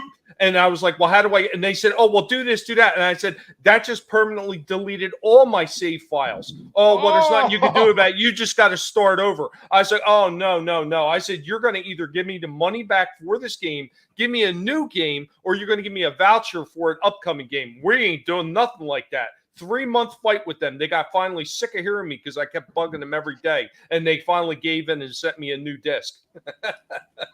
Wow. Damn. Shit, man. Oh, yeah. Nuke had mentioned Saints Row. That's another franchise that got destroyed. Like, they turned everybody into, like, hipsters and shit. Like, it's all SJW hipsters. What the hell? I never played parody. Yeah, I never played it, so I don't know shit about it. But, sorry. Mr. Freeze was a DLC. I remember when I got it, I got whatever the upgraded edition was, because I wanted everything, because I enjoyed those Batman games so much. So, it's been a while since I played it, but that sounds correct. Yeah, because I think at the end, what was it? The ending that you actually fight Bane or something, like the more souped up version. Because I'll say one thing: in Origins, all the characters are a little bit more tame. They're not as extreme in designs and what they did with them. And I think the Joker was my favorite in that one. The way that they did him, and the way that the whole reveal, the whole setup was fantastic. That story was beautiful. And Killer Croc looked, I think, way better. He had like more humanoid. He had the mobster pants. He was smaller. He was still very crocodile-like, but he wasn't like 12 feet tall. It wasn't like in the first one. He was maybe 8 feet tall, something like that. But you fight him right away in the beginning. He had like on like a wife beater or a tank top. His hands were all wrapped up, and he had it on like suspenders with like, pinstripe pants. Like he had a cool look the way that they did it, because he was like an enforcer for one of the other mobster dudes. But did you ever see the animated series where Killer Croc joins the Freaks at the Freak Show? Yeah. Like it made him a sympathetic villain. They did. Like, it was interesting. With Clayface. Clayface was fucking awesome. I mean, despite it being Ron. I love that character in that series, and the first that was it, the 2-parter that they did for him. Yeah, that was amazing. When he spazzes out and he's flipping out. Holy hell! And he like that thing. Yeah, he starts. Yeah, exactly. He started spinning and turning into everybody. Yeah, that animation was sick. Yeah. Like, what? And then the other one too. When he returned. That he pulled Batman in, and the lightning, and you see his face coming out. All of it, he pushes him back. He's like, I can feel his heartbeat slowing. Like that shit was awesome. Yeah, dude. God, I miss those cartoons. Like we don't get good shit like that anymore. Like we sure don't. We gotta get like. I gotta figure out if we can get like animation software that's like AI driven, so that we don't have to spend like 2 years to make 2 frames of animation. I don't know, dude, man. It's something else. Yeah, I think that's the next frontier after we get comics, because mainstream comics, they're circling the drain. Oh yeah, they are. They absolutely are. It's insane. Well, again, because a lot of those people, they're the same narcissistic people that they, again, want to have petty fights online all the time, all this dumb shit where it's like, get the work done, put out quality stuff. Like, I don't understand why they aren't doing this. Like, all this energy is wasted bitching and fighting and whining and crying, and then the product turns to shit, or it takes forever for it to come out. You know, it's one of the two. The people who don't give a shit about any of that were actually getting work done. Same thing in the mainstream itself. I'm friends with a couple of guys who are still putting out amazing projects, amazing quality things, and it's because they don't give a fuck about everything else. These people live on social media just to fight. Why? Who cares? Well, because it's easier to stoke up drama and let the little puppets dance than it is to actually create. Because it's hard. Like, making these books isn't freaking easy. You don't just snap your hand. It's a ton of work. It's a ton of work. And then again, it's not 2 and 3 years hard though. I mean, you got a lot of first timers coming in here making great books, and getting them out quickly. Well, see, at one point you have to close your mouth and go to work. If you can't do that, you don't get it done. Yeah. Amen. That's it. Again, quality books right here. Quality. Yeah. I don't get it. Again, Chris, first time creator. You put out this book. It is glorious. Absolutely glorious. Dude, man, I can't wait for the next one. Beautiful stuff through and through. But again, it's people who actually care about what they're creating. The ones who are fighting all day online, they don't give a shit. They seriously don't. The drama is more important because they equate it to sales, and some of us, it's not all about the sales. It's about actually making good stories, and that's what it should be about. Exactly. Yeah. And Nuke, I kept yours up there because I did read the White Knight books. There's some stuff I really liked in it, and there's other shit I could not stand in it, and I don't like what he did with Batman. It feels like these people really don't know the characters. Some elements they do, and others it feels like they just missed the mark completely. It kind of makes no sense, and I don't like the last series they did. White Knight, I don't think is canon. I think that's just kind of like its own separate, story in a different universe. Yeah, that's all Sean Murphy. That's why they gave him like his own special brand, pretty much, because they did so well. Going into it knowing that, I enjoyed it. Yes. Again, for what it was, I still don't like everything he did with Batman. He again, for people who haven't read it, like, there's certain shit I don't like the direction that they're going in, and like the last series kind of pissed me off at the end. The first one, honestly, the first run, I did enjoy that. Almost the entire thing I enjoyed. But that's all I've read so far was the first run, so maybe I should stop there. Possibly. I know he did a Harley Quinn kind of like miniseries or short series or something. I only have the first one, and he got this Italian artist that I knew before he became a big name. Like, online I knew him. I didn't know him in person, but he does amazing work. Paisan? Yeah. Paisan? Really cool dude. But like, his work on that first issue of the Harley Quinn one was good. I didn't get the other ones. I figured, because again, when they came out, I wasn't really going to the stores anymore. So if I could find it on trade paperback, I might. But the first one was a good setup for what they had. But again, it goes off the second series of the White Knight. So like I said, there's some stuff that's good, some stuff that's bad. Well, what was this? Yes, produce quality books and campaigns with a lot more funds. Do not make books on par with the ones that you make. Oh, damn, that's a hell of a compliment. Thanks. Yeah, wow. It is. Yeah, awesome. Yeah, again, because I think it's that we care more. To be honest, I mean, I can only speak for myself, and what I've seen from my friends here. They can speak for themselves, but I think because we genuinely care. You can tell the ones. I mean, it's just that it's not really. Again, speaking for myself, it's not really about the profit to me. It's about making the best books we can. That includes story, that includes art, that includes quality of the product itself. There are a lot of higher funding campaigns that pinch the pennies when they're putting this stuff out, and I don't agree with that, but to each their own. People will see what they're receiving and decide whether or not they want to continue backing that particular creator. So, well, going in that route, it's almost like you're saying is you're trying to get out the work that you've actually envisioned that it should look like, and I think that's the difference between what you guys are doing and what a lot of these other jokers are doing, who don't really care that they're just in it for the bucks. Yeah, because like straight up Nuke, like again, the quality I put out. You said that we produce high quality stuff. I really, again, I stay up till 3 a.m. making sure that every detail is going to be in the pages that I'm doing. These guys know. So some of them, they've hung out after streams while I'm working, and we're still kind of bullshitting a little bit about where we're going and kind of where we're heading with some of this stuff and what we want to do. So I'd say that we care a lot more than those other people, at least on that level. And these guys are using the printer that I found. I let a lot of people know in CG when I first, started working with them. No one else was using it. I'm like, this is a quality company, and it kind of spread like wildfire. Some people had little spats with that company, but from what I understand, they didn't even get their proof copies. So again, that's their own issues. I don't know. I don't know. How can you put a big order in and not test your book to make sure it's going to print right? I don't know.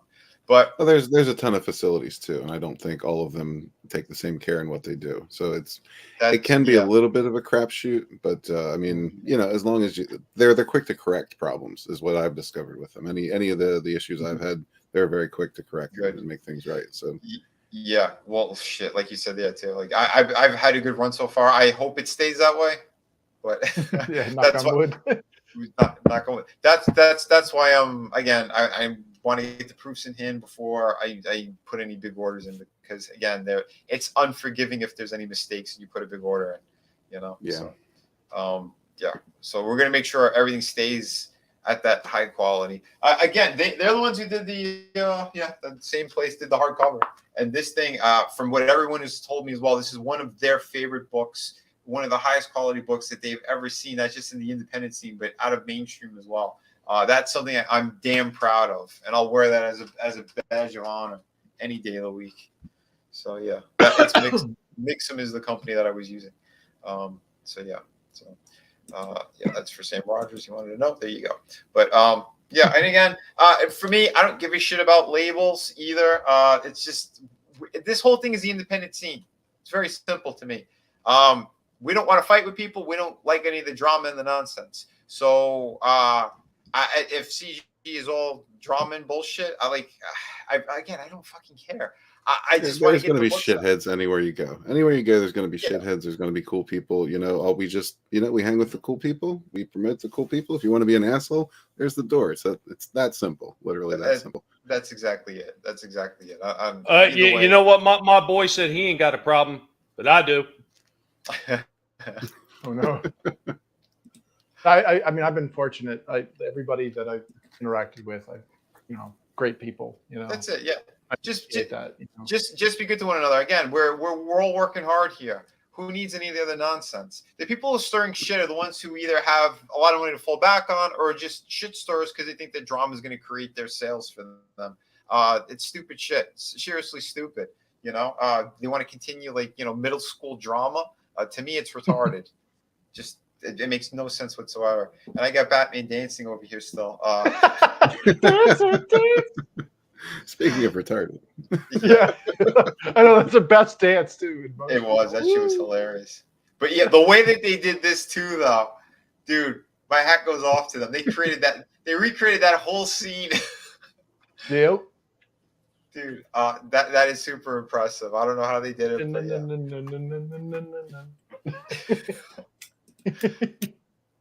yeah, drama gets a little fast. You're right. It gets exhausting.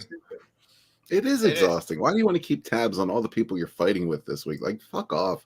Who has time for that? I don't have time or energy for that. All my time and energy goes into my books and my actual job. I ain't got time for these fucking jokers.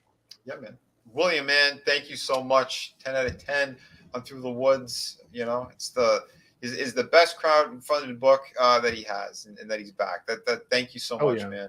I'll tell you what, William, if you were impressed with Through the Woods, man, you should definitely, if you haven't already, back Shadow of the Kraken. Holy shit. Oh yeah. I got the early read through, and I got to tell you, I was overly impressed. And I would say Oh, yeah. it was hard to top Through the Woods, but I really do believe that this book has done it. Dude, thank you. That means a lot coming from you because I know how much you love that one too. That's killer. That's killer. But was it the reading that we did where we did the voices? Because I know I can do the voices. Oh, dude, it definitely was the reading, you salty dog. That was so much fun to actually read through it. But the story itself is what actually pulled me in, laddie. I enjoyed it all the way through. Arr, run them through, run them down. Just don't give them a Walton. No, you guys are awesome. Like, seriously. And I can't thank you enough either. Because you guys helped out in a big way too. And yeah, I was so happy that you guys got to read it and enjoy the shit out of that. And I can't wait for everyone else to get it in hand. Because then like where it goes to, I mean, I got a big cliffhanger, but like what I have set up for it's going to be really, really cool. And issue 2 is going to be going in some really crazy places as well. Like I'm really going to be able to stretch my muscles the way that I wanted to when it comes to crazy visuals and shit. Like you guys don't know yet. You don't know yet. But wow, it's going to be good.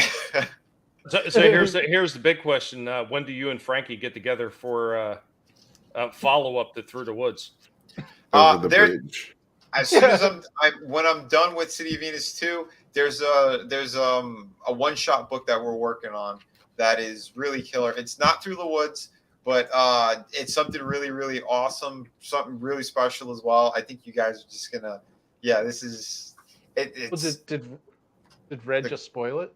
What did he say? No, I just made that Over up. the river. Oh. Book 3 is Into the Sunset. We've talked about a sequel to Through the Woods, so it's on the table. Yeah. So, it's going to be a while before we get to anything like that. Yeah, I'm just saying. I pitched Vinny up the butt, but he didn't like it, so we're not going to do that. That's Walton's project anyway, Red. The proctologist menace. Yeah, I don't want to step on Walton's toes because you don't know where those toes have been. Ooh. Yeah, where is Walton? I sent him a freaking link. Anyway, William, he said he went big on Shadow of the Kraken. Yeah, man. Dude, yeah, thank you, man. I appreciate it. Like I said, I got all the beanies are in. I showed that on the last stream. All the acrylic standees are in. If you guys were unaware of it, I mean, I've showed it multiple times as well. The keychains. The keychains are here. The only thing I got to order are the prints and the books. So I got all the other, trinkets and cool shit. But yeah. And again, thank you, Chris, for helping me out with the acrylic standees. Like I said, we have awesome people here. We're helping one another. That's what I thought this whole thing is supposed to be, and that's what we're going to continue to do anyway. So the people who want to fight and in the sandbox and fling dookie at each other, I feel sorry for them. Yeah, if you want to throw around some slander turds, do it on your own time. Yeah, exactly. And in your own bed. Yeah, that's the brown touch of Amber Turd, not the Midas touch. It's the brown You got the touch. Anus touch. So yeah, screw all that shit, man. But yeah, again, I was going through this a bit, but dude, how they recreated this with the 60s Batmobile, that was impressive as shit. But yeah, if you guys want to see this, I reshared it from Chris had put it somewhere, and I reshared it. Bigger bomb.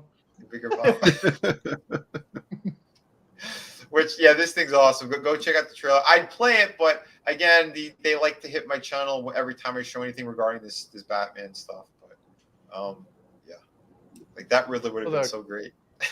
Dude, That would have been the Corridor great, crew, the guys that do this, the channel, definitely worth checking out. Corridor, I think it's in the link, but they did one of the Wonka movie. They turned it into a horror movie. Willy Wonka and the Chocolate Factory. And I never laughed so hard in my life. They had Veruca Salt, when she like falls through I want it now, and she like bad egg and falls through. Well, they actually put a camera and they follow her, like she like ragdolls and like snaps her neck and falls down. I was like, yeah. Holy crap. Or like Savage. Violet, you're turning violet. And she gets all big and then she explodes. I figured they would have done that. That's incredible. That is freaking incredible. But yeah, I'll pull up the campaigns real quick too. Yeah, if you guys haven't seen it, I mean, like I said, I know tonight's kind of a crazy night. There's other nonsense going on, but yes. So if you haven't yet backed Infinite Tale Chronicles, I urge you guys to, you guys and girls. I know there's a lot of people who have backed already, but yeah, let's get Chris to 200 backers. He's very close to it anyway. He's got 183 backers right now. Look at this that. project's awesome. Sequel I can't wait for. Chris, let him have it. Whip it out. Oh, I just want to share something real quick. If you can embiggen me for a second. Yeah, we'll embiggen you. Embiggen. So, on Friday, I talked with Mogwai Centurion, and I got my little prototype package for one of the figures. Holy hell. And yeah, it's currently, it's NFC enabled. But that should be hollow foil too. You can't really tell, but yeah, I'm sending this out to him this week. It's obviously like I'm still working on the vacuum form to get it so that she's secured in there. But the underside's got the little NFC chip, and I got to glue the base into place. And once that happens, I'll ship this out to him. It'll have a placeholder. So Mogwai, if you're watching, it'll have a placeholder that won't be indicative of what you'll actually see for the NFC when you swipe it on your phone. It'll just be like a landing page for whatever we plan on putting in there.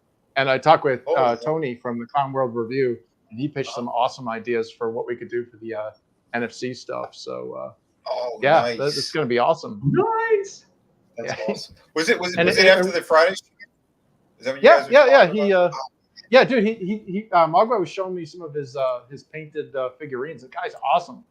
So I can't wait to see him. Like, this is just a prototype for Ashlyn here. I mean, that's the painting of her, and that's the figure. But I'm hoping to get a whole series of those figures for the second campaign, and they'll each have their own little NFC function. Chris, where the hell's my figure, Chris?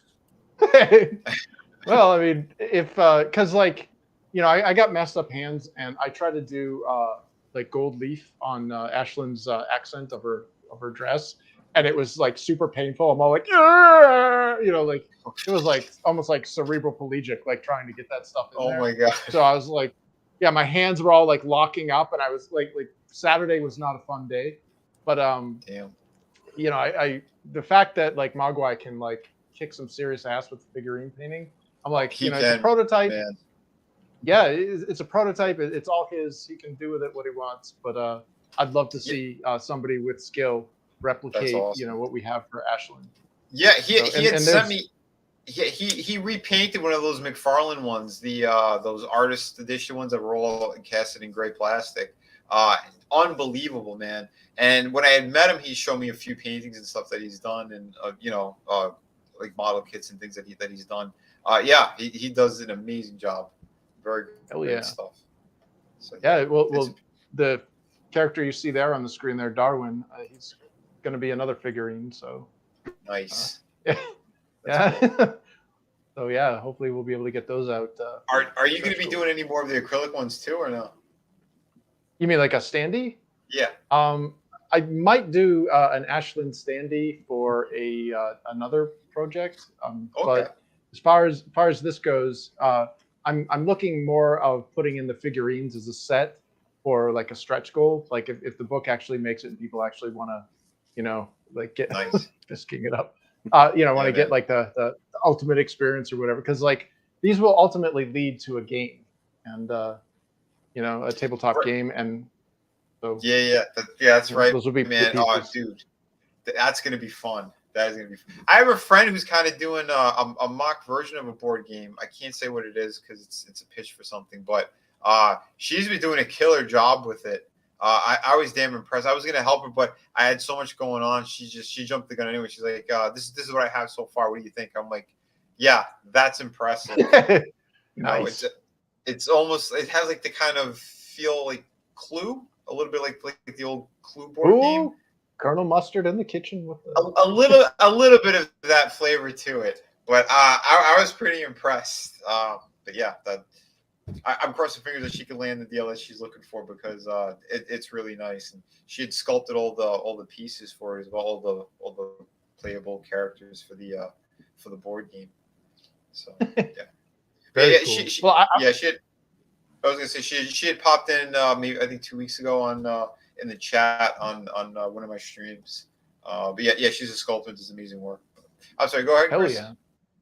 Well, I mean, I've always been like a kid that liked like the sculpts and the figurines and stuff. Like I owned, like I'm surprised I don't have lead poisoning because I owned basically the entire Raul Parta catalog.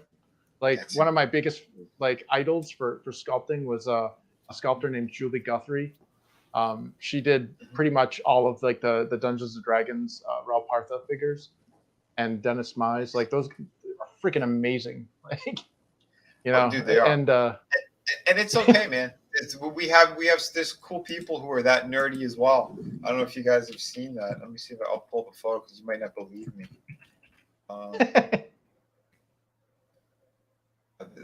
This was crazy too, and I don't know if you guys follow him on Instagram, but Henry Cavill, huge nerd when it comes to this stuff. Look at that. Yeah, Games Workshop, man. In the workshop, and this is one that he painted. Hell yeah. Yeah, for so the Imperium. Yeah. This one was, I think, on his Instagram as well. So yeah, this dude, he's not talk. He lives it. This is his shit. This is his jam. He loves it. So well, you remember he was when he got the call to play Man of Steel, he was playing World of Warcraft. Yeah. Yep. He missed the first phone call. Well, that's the type of people you want involved in projects like this because they actually give a shit, you know? Oh, for sure. From what I hear, he's the only one that's actually trying to like fight for Netflix's feminist Harry Potter and Wakanda. Oh yeah, The Witcher, whatever they want to call it. But like seriously, without him, I don't think, you know, I think they'd have strayed even farther from the source. Yeah. You know, I think it's hard to wrangle it in. Yeah. Because there's a lot they need to fix. Holy shit! From what you told me too, and a little bit of what Adega told me on that other stream. Yeah, I don't get it. Yeah, there's a few people too from chat who was saying that they, you know, that they're fans of that stuff, so they know more of the lore. And to hear what the hell Netflix was doing it's a pain in the ass. It's stupid shit. I eventually want to get back to the Wild Hunt. I had fun while I was playing it. There's just so much to do, and I'm like, do I need it like a guide to figure this shit out or what? they you know, that's what Netflix should have done is so I mean, let's be honest here. Like straight out of the bat or straight out of the gate. Without the games, nobody would give a shit about The Witcher. Like Americans in general would not care. When the second game, so The Witcher 1 came out and I was like, oh, this is cool. Like I had it for Steam. I thought it was really fun. It had some UI issues, but I thought it was a good game. Second one came out, The Assassin of Kings, and I was like, wow, this is an actual world. Like there's a universe being built here. I want to know more. So I started buying some of the books. I have the whole graphic novel collection back there. But so I was like, okay, I'm invested in this. By the time The Wild Hunt came out, I was like, I'm in. You got me. I'm a fan. And it's not because of the books. It's because of the games. The book, it led me to the books. And have you ever tried to backtrack the original stories, Chris, to the original Polish myths that they were based on? Oh, I've worked on some of that. Yeah. Yeah. The actual monsters, like I looked up the monsters because like one of the cool things about The Witcher is it's drawing from Slavic myths instead of like Tolkien's myths, you know, from Britannic or whatever. It's like, or Scandinavian. So you've got these monsters. Like the one that really got me was the botchling. Like if you kill a baby that like, you know, like you report a baby or whatever, and it never got a chance to be named or whatever, it never got loved, it comes out as this ghost. And it was like that whole Bloody Baron storyline in the Wild Hunt was one of the most amazing. I was like, this is like, I'm emotionally invested in this now. Holy shit! Like, all right. So the part that I stopped, I was about to get into that story. No. Yeah. You still got to wait. There's still a ways. Yeah. To go. It's just a series of tragedies, like one after the other the other, and it was like. I want to hear your take on it because it sounds like you definitely. It's which part do you want to take on? Because I've gone through end to end. I even have some of the comics, but I've the most recent book. Done everything. Yeah. Holy. Oh, so then you despise what they did on Netflix. First season I didn't exactly despise because I gave them leeway for Siri to be older, just to have an actress that could play the part. Because when Geralt first runs into her, she's not even born. Yeah, and then when she goes to Kaer Morhen, she's little. Oh yeah. It's before she hits her puberty. There's a whole thing about getting in there, and the way they treated Kaer Morhen, all the other witches, was just a joke, just an absolute joke. They were not witches at all. It was like a brothel. Oh God, I'm kind of glad I didn't watch it. Yeah, no, season. Yeah, I heard with the quartering where he was going back and forth with the showrunner for that show, and her whole idea was, well, you got to make it accessible for the rest of the world. Well, the stuff wouldn't have got popular with the rest of the world the way it was, and unless it was good, and they didn't need to change it. Just leave it the way it was. And the first two books had nothing to do with Ciri or Yennefer. I mean, a little bit of Yennefer. The Last Wish. All these short stories that they could have put in, whereas he's fighting monsters, and he's actually not just a brute.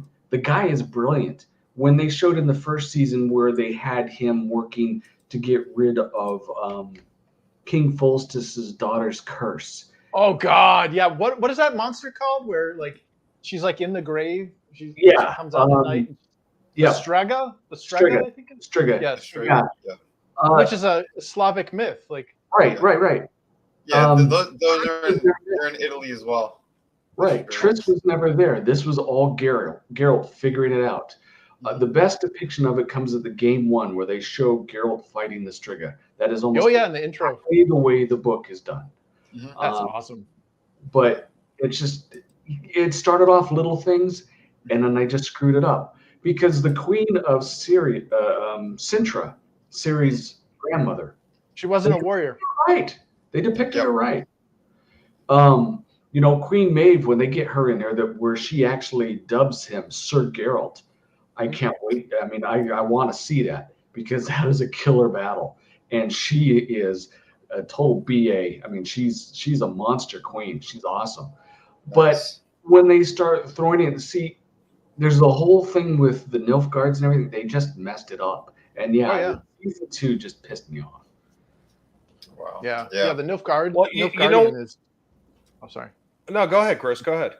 Well, I just want to. It was almost like an allegory for like the Roman Empire. Like this was an unstoppable force.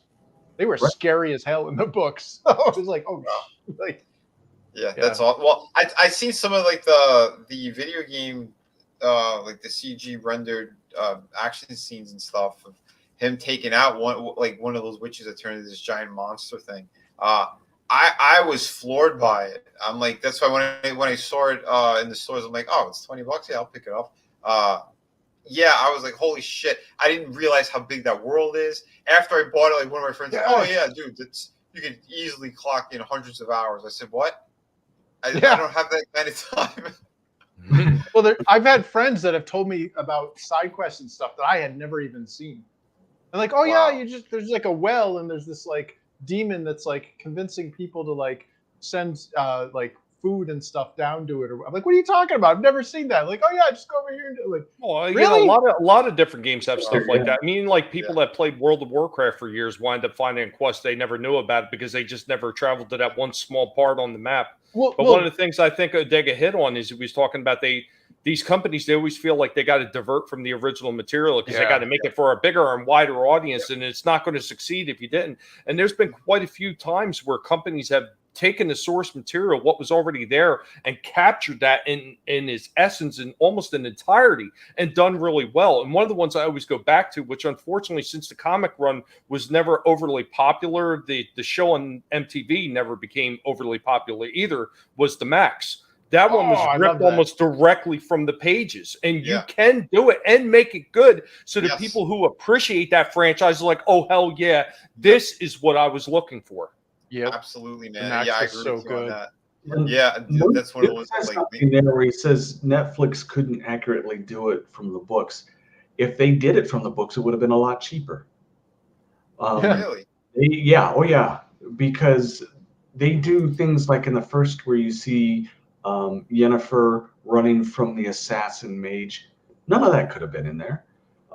There's a lot of characters that they overlap and introduce. This thing with the elves didn't need to be in there right away. They could Oh have. my god, the Squeatel. Yep, yep. Dude, they ruined that, man. They turned it into like a Benetton ad. It was like, what the hell is this? And for Jilla is all wrong. She's completely. Yeah. Yeah. Well, she's supposed to be Nilfgaardian, isn't she? Kind of, sorta. She's always had, and she's very accurate in the game. She's always had her own agenda. So we'll see. We'll see. I did like how they did Siggy Reuben though. Okay. That's cool. I haven't seen this one, Wheel of Time. I didn't even bother. Once I saw that it was from what they were doing with it, and I knew it was just going to turn into feminist garbage propaganda. I was like, I'm done. Because I'll tell you Wheel what. of Time, my friend Steve Kenobi, he knew all about this because he had read all the books like a very long time ago. And when they first announced this series, and he heard who was heading it up, he said they're going to screw it up. Yep. He was saying it. He was saying it over a year, maybe even a year and a half before they actually really had anything put together. He knew they were going to screw it up because he knew that much about the original lore. Yeah. Well, I loved the book. Like the kind of the basis, like for people who haven't really watched or read the Wheel of Time, they have these magic users called the Aes Sedai, and they're women. Basically, there's a light half and a dark half of this magic, and like for some reason the men succumb to the kind of the temptations of the dark half. So it's like don't mess with magic unless you're part of the Aes Sedai, the women. And the feminists are just going to jump on that. Men are inferior and stupid. And like that's not at all what Jordan was setting up in the books. And they had the dragon who was a guy, but not in the Amazon thing. They just it's got to be a chick. Wow. Yeah. Well, Mogwai, he said, dude, I almost cried how they butchered it.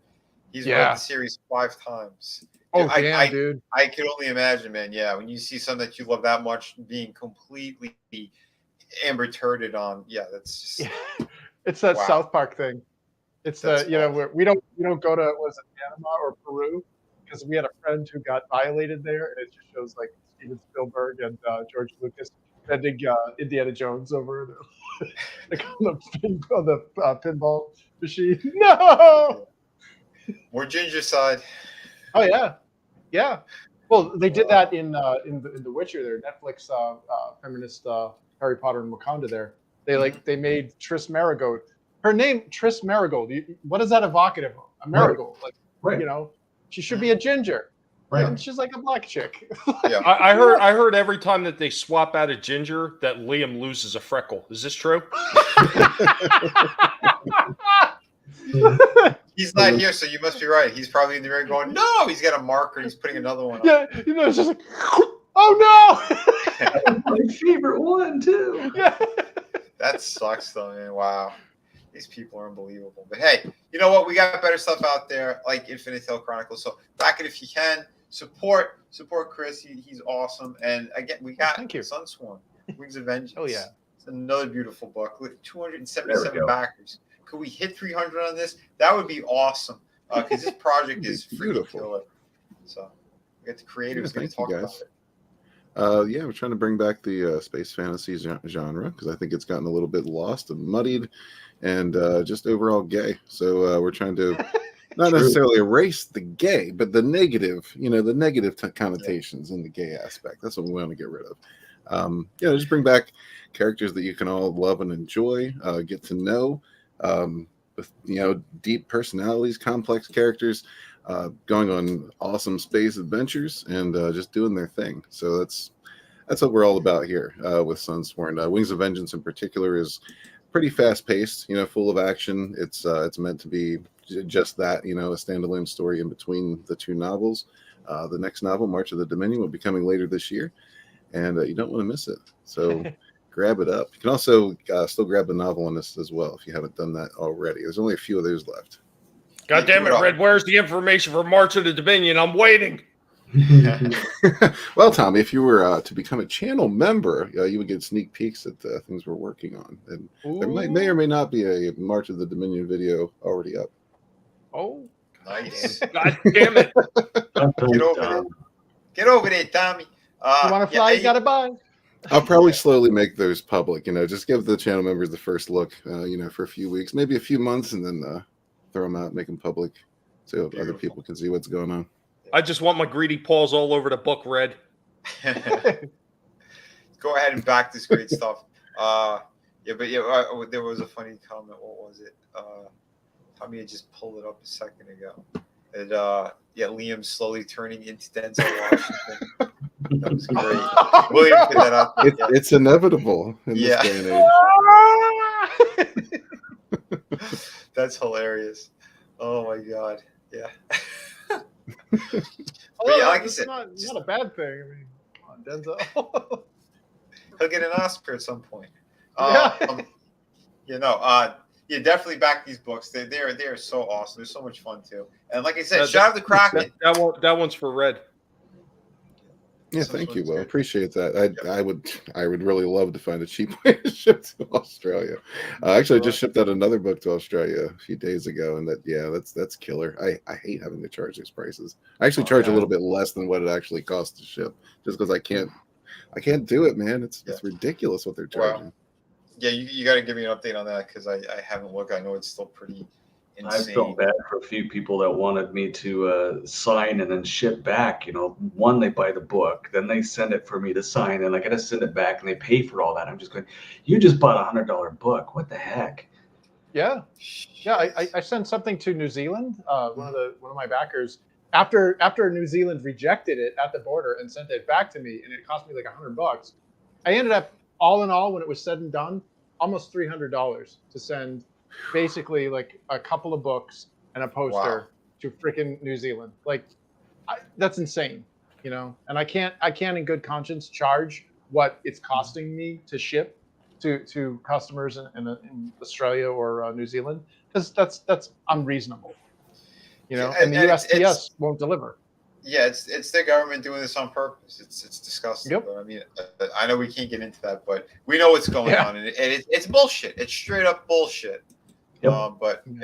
Hassan Bagogo, Liam is not Juicy Smollett. This is ginger country. But he may or may not be Copper Cab. Hashtag Ginspiracy. I was getting into the Shadow of the Kraken stuff again because if you guys don't know, the book is complete. I'm a couple of days away from actually getting a proof copy in my hand. So if you guys haven't yet, please support this. And the ones who have, double check that your addresses are updated. Because we want to make sure when fulfillment happens that there's no hiccups. So get ready because this book is going to be coming at you. And like I said earlier, and the guys have said it themselves. They read this, and everyone's read. Dega didn't read the full part, but he read a good chunk of it. And these guys love this story already. What I have, fantastic. You guys are going to be very happy, very pleased. I can't wait. I cannot wait. Like I said, because there's so much more awesomeness coming. Again. When this is fulfilled, I will be getting back to work on City of Venus 2. And then I have a couple of projects already lined up in a row, kind of. When one's done, I'm starting another one. So, get ready. There's going to be some good stuff. And, a lot of work ahead of me. I do want to start growing the channel a little bit more, too. I'm doing more toy reviews. I might get back to doing some more art classes as well. Maybe give you guys a little bit of a heads up here and there on the process of City of Venus. I just got to see what's not going to be too spoiler-ish or spoiler-heavy. But I do want to break down some things for you guys and girls because a lot of you have asked about it too. If you want to see a little bit of the process of making the books and kind of I got a spoiler alert. There's hot asses. There's definitely hot asses. Hot ass. So we always know there's hot asses in my books. Get that booty. It's a beautiful thing. It's all about booty. That's it. Yeah. But not only that, like you said, every page is just I painted everything. I wanted to make sure you guys truly experience this world and all the little details that we have in there. The beanies are in, keychains are in. I got to order the prints of the books. The acrylic standees are here. So yeah, get them while they last, because again, once they're gone, pretty much that's it. So get ready. Same thing with again, City of Venus, the art books, Through the Woods. They're not going to be staying up forever. Once the Through the Woods, once those are gone, I'll probably end up closing that campaign out. But yeah, again, City of Venus and the 2 art books, I'll still keep that for a little while longer as well. But yeah, again, it's not tomorrow or nothing. We have some time. But yeah, these books do ship immediately, and I can't wait to say that when Shadow of the Kraken comes in, because I'll be like, then all my books you can get immediately, and yeah, it's gonna drive the post office The Guinea crazy. Pig Collective wants to take the entire first batch, Vinny. We want them all. We will outbuy them all. Nobody else is getting books except the collective. We got a lot of guinea pigs that want to read this one. That is a whole lot. It's going to be awesome. So yeah, like I said, guys and girls, get ready. Yeah, we're coming at you.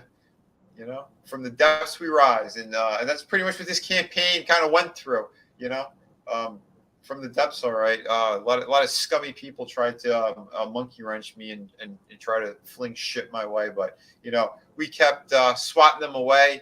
And right now we're at 20K. This week we crossed that line, which is fantastic. And I want to thank everyone who supported me, who continues to support me. I want to keep giving you guys the best quality books I could possibly do. So remember, every penny that goes into this is going to be going back into all the projects to make sure you guys get quality stuff through and through. So thank you so much. Vinny, would you say that you swatted away all the shit throwers and followed Johnny Depp instead? I'm not following anyone like that. But anyway, because Johnny Depp, he's a scumbag. I mean, all these celebrities, they pretty much are. I mean, I know a handful that are cool, but they're not at that level. When you're at that level, these guys, they're doing blow. They're doing Molly at their wedding. They're shitting on beds. They're breaking cupboards. These people are insane. They're all insane. We know who's really insane too, and he covers his shit all the time. You guys know him. You guys love him. It's Harrison. It's me. If you guys haven't seen my subreddit, it's Harrison420 / Kathleen Kennedy's a whore with shit breath. Find my page. I got a great blog there. We talk about everything. We get into all the juicy gossip of these disgusting celebrities in their shit-stained beds and all that stuff. I really don't care. It gets me more money, and I like money. I fly my planes with money. I crash a lot of planes, so I need a lot of money. And that's why I told Kathleen Kennedy and her shipwreck. I gave her a tic-tac.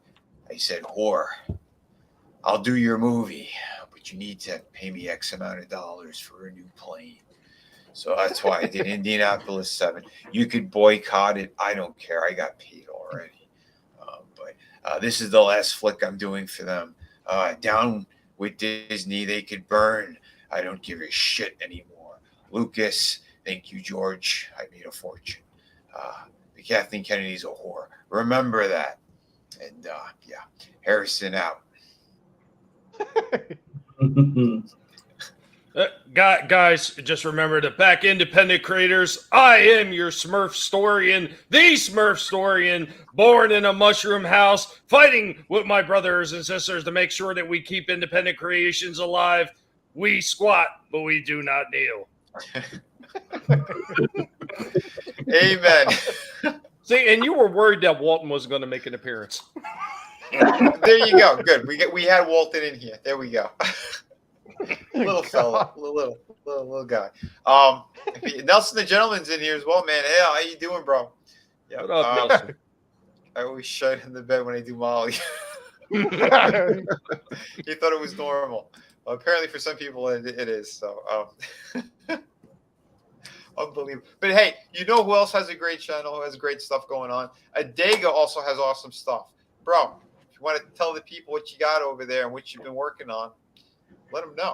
Yeah, actually, while we've been doing this show, my artist has finished up just the finishing touches for The Blood Witch. You guys probably heard me talking a little bit about Evolution. It's a sci-fi book that came out.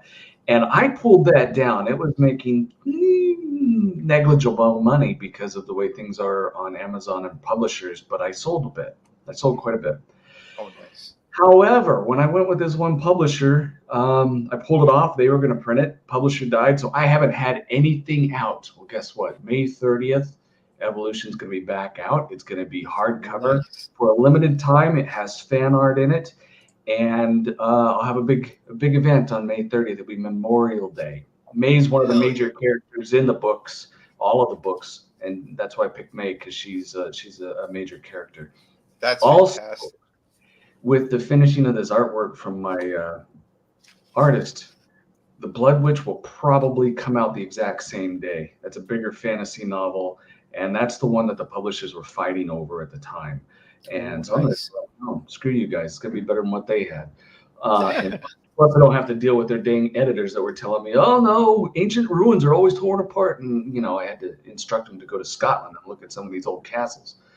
So, yeah, dealing with the modern editors and publishing company was difficult. But fortunately, we all find a way. And all of this stuff's coming out. And I'm going to start having some commercials. Half of a commercial, Vinny and Chris both saw it. It's not finished. Some of the artwork at the end of that's going to change. I have a thing at the beginning, thing at the end. But either way, you want good books, you want good novels, you want the good stuff. We're making it for you. Oh, you know it. You know it. And yeah, as soon as you're ready, man, yeah. Shit, what we could do like a preview thing for the night before that. And you said it's going to be on the 30th. Or if you do that little thing that I gave you, you can do that too for the Blood Witch. It's just, it's going to change a little bit. Yeah, the book may actually, or both books may actually come out 1 or 2 days before the 30th. It depends on how soon Amazon gets it all finished up. Nice. But yeah, that's the big event, is the 30th. Beautiful. You want me to show what you sent? If you think it's worth seeing. Yeah, hold on. Some of it's actually Chris's work too. Oh yeah, that's right. Oh, the Andarak, my little tree. Yes. Well, let me. I gotta remove this. I think there's no copyrights on here. That music is from my friend, and it's made for the Blood Witch.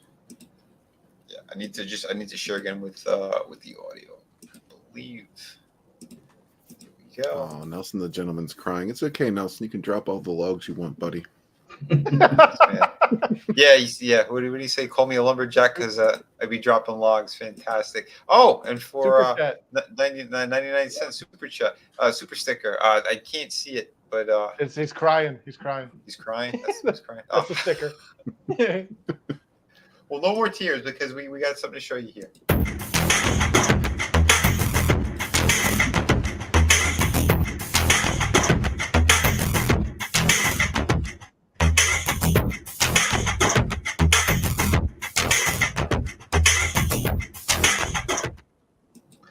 Now that's going to change a little bit. There's going to be some text to give you more heads up of what's going on. But yeah, that's the one that I had some publishers that were fighting for. And like I said, screw them. We're doing it the right way. Excellent, man. Yeah, that's the way to do it, man. Yeah, I love everything Adega's been doing. Everyone on the panel has been fantastic. And again, my co-host, my brother Tommy, and the Guinea Pig Collective. Again, if you guys haven't subscribed yet, his link is also in the description. Should be one of the first ones. Yeah, definitely go subscribe. Tommy, let the good people know. Again, tomorrow you got a great little stream happening as well. Yeah, man. Tomorrow you follow the Guinea Pigs over to Tommy and the Guinea Pig Collective, where we have Going Old School retro discussions. Tomorrow we're going to be talking about some more of those old school topics. Of course, knowing me, there is going to be another Transformer discussion. Going to be talking about another one of the older Transformers that was a micro change and then got transferred over to the Transformers line. And there's actually a bit of an interesting twist there. This one was actually created at the same time that Transformers were actually coming to market as part of Takar's microchange line, which is kind of odd. He figured with the agreement already placed in '83, that wouldn't happen, but it did. We also got a few other discussions already in place. We're going to have some fun. One of the things we're going to be talking about is the Max.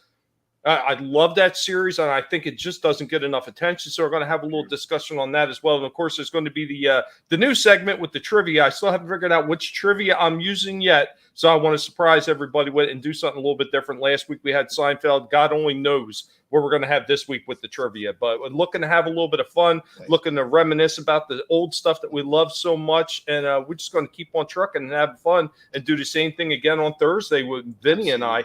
And don't forget to stop by and check out Drew on Tuesday, as well as Red Gaze also on Thursday, right before we go live. Of course, you got ETEP going on Monday with Going in Raw.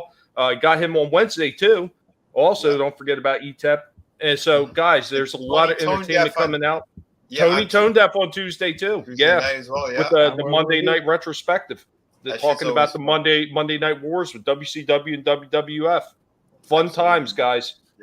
And Nelson, have a great night, man. Thank you for dropping in, and thanks for the super sticker as well, brother. But we got so much great stuff happening all the time, and again, it starts all over on Monday tomorrow. The 4/5 Horsemen. It's always a blast. Hell yeah, man. Chris, you rock, brother. Everyone on this panel, you guys are, like I said, I call you guys my brothers because you're like family to me already. We've been having a great time. We've been helping each other out, and we're going to continue doing some great stuff. We're going to keep showcasing one another, and we're going to get product in your hands. So, don't settle for the other chumps. You got us good guys here, and we're going to keep, and girls. We got great female creators as well. If you guys missed the Friday stream, I urge you to go check it out. We had 3 lovely ladies on as well, and we showcased some pretty good books, and we're going to have more on as well. And once I start doing some more art streams, I'm going to schedule some other things for that as well, and we'll have some other cool guests. Tony, what's up, man? Oh no, dude, it's all right. Tomorrow's going to be fun. It always is. One other thing. We all know about our good buddy Wes Moody. Those of us who are in the know know that he got struck down by the evil and relentless YouTube overlord. But guess what? There is a new channel. There is a new cast that's coming on Saturday. And whatever cast will happen on Saturday night with Wes hosting. Should be a lot of fun, guys. You resubscribe to Wes on his new channel.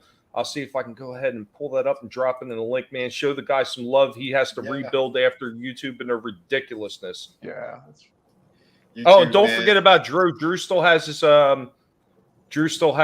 thing going for his mom for the fund, so he can take care of her, and so I'll put that up as well. I mean, he's still going through a lot of shit with that right now with the probate courts and all the other shit. So he's actually in a pretty bad way. Guys, if you can help out, at least spread the word around for him. Get some more attention for that. I know it's been a while and it's been going on, but he really does need a lot of help with this one because he was left with absolutely nothing at all. She had no will. She had no life insurance, and he got left with a ton of bills that were actually overdue that he had no idea about. So holy crap. Yeah, that's scary stuff, man. I haven't had time to hang out with him, and I've been dealing with a lot myself, personal things I'm not talking about on air, but that and getting the book done. So my heart goes out to him because right now shit is crazy with all this inflation going up, rent shooting through the roof. Holy hell, man! There's so much going on. It's really tough for a lot of people right now. You know, myself included. There's a bunch of things like I had to cancel orders on, and I'm like, no, I can't afford this. I can't afford that.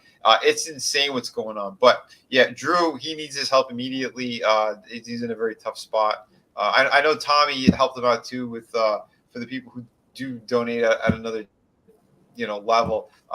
Tommy's going to be taking care of the T-shirts for you guys. That I heard, and that's awesome of you to do, Tommy.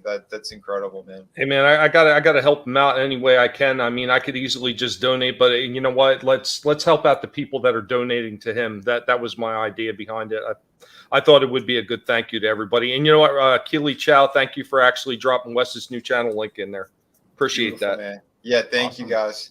Yeah, we appreciate it too. Like I said, everyone who pops in and out of here at night, the good folks who want to comment and listen to us and everything we're talking about, what we're doing here. You guys mean everything to us, truly. Keely Chow, awesome one. Frankie Knows, Clown World Review, man. Tony Tone Deaf, Nelson the Gentleman. So many great people. The Quicksand Kickstand, formerly known as Wookie, man. Awesome one. William, dude, I'm saying there's so many cool people. Samba Gogo. We had Lasso of Truth in here. We had Nuke. We have Mogwai Centurion. People who truly care. Lion Ratton. Sam Rogers. Like I said, Immortal Coil dropped in at the very beginning too. Yeah, man. Immortal Along Coil. with Rough Girl. Great dude. Yep, Rough Girl. Rough Girl. Shadowhawk. Truly, I mean, again, Tree Rock Creations also popped in here today. I completely missed it. I'm sorry. Gap Stargate. Again, sometimes we get into these conversations and stuff too. I almost get tunnel vision. Neglect the chat. Chat, we love you. We had Harrison Ford as well. That's right. Thank God Harrison stopped in, because that man knows his way around the animatronic like you wouldn't believe. This is true. I don't know. Did you want any more guests to pop in? Because we have a few. I haven't done someone here on my channel in a while. You guys seen him on the other ones. That's right. It's the man who's going to apologize for everyone. Xi Jinping, new emperor. Biden. So this is John Cena apologizing to everyone for being John Cena. Period. Fuck that guy. I love the Chinese.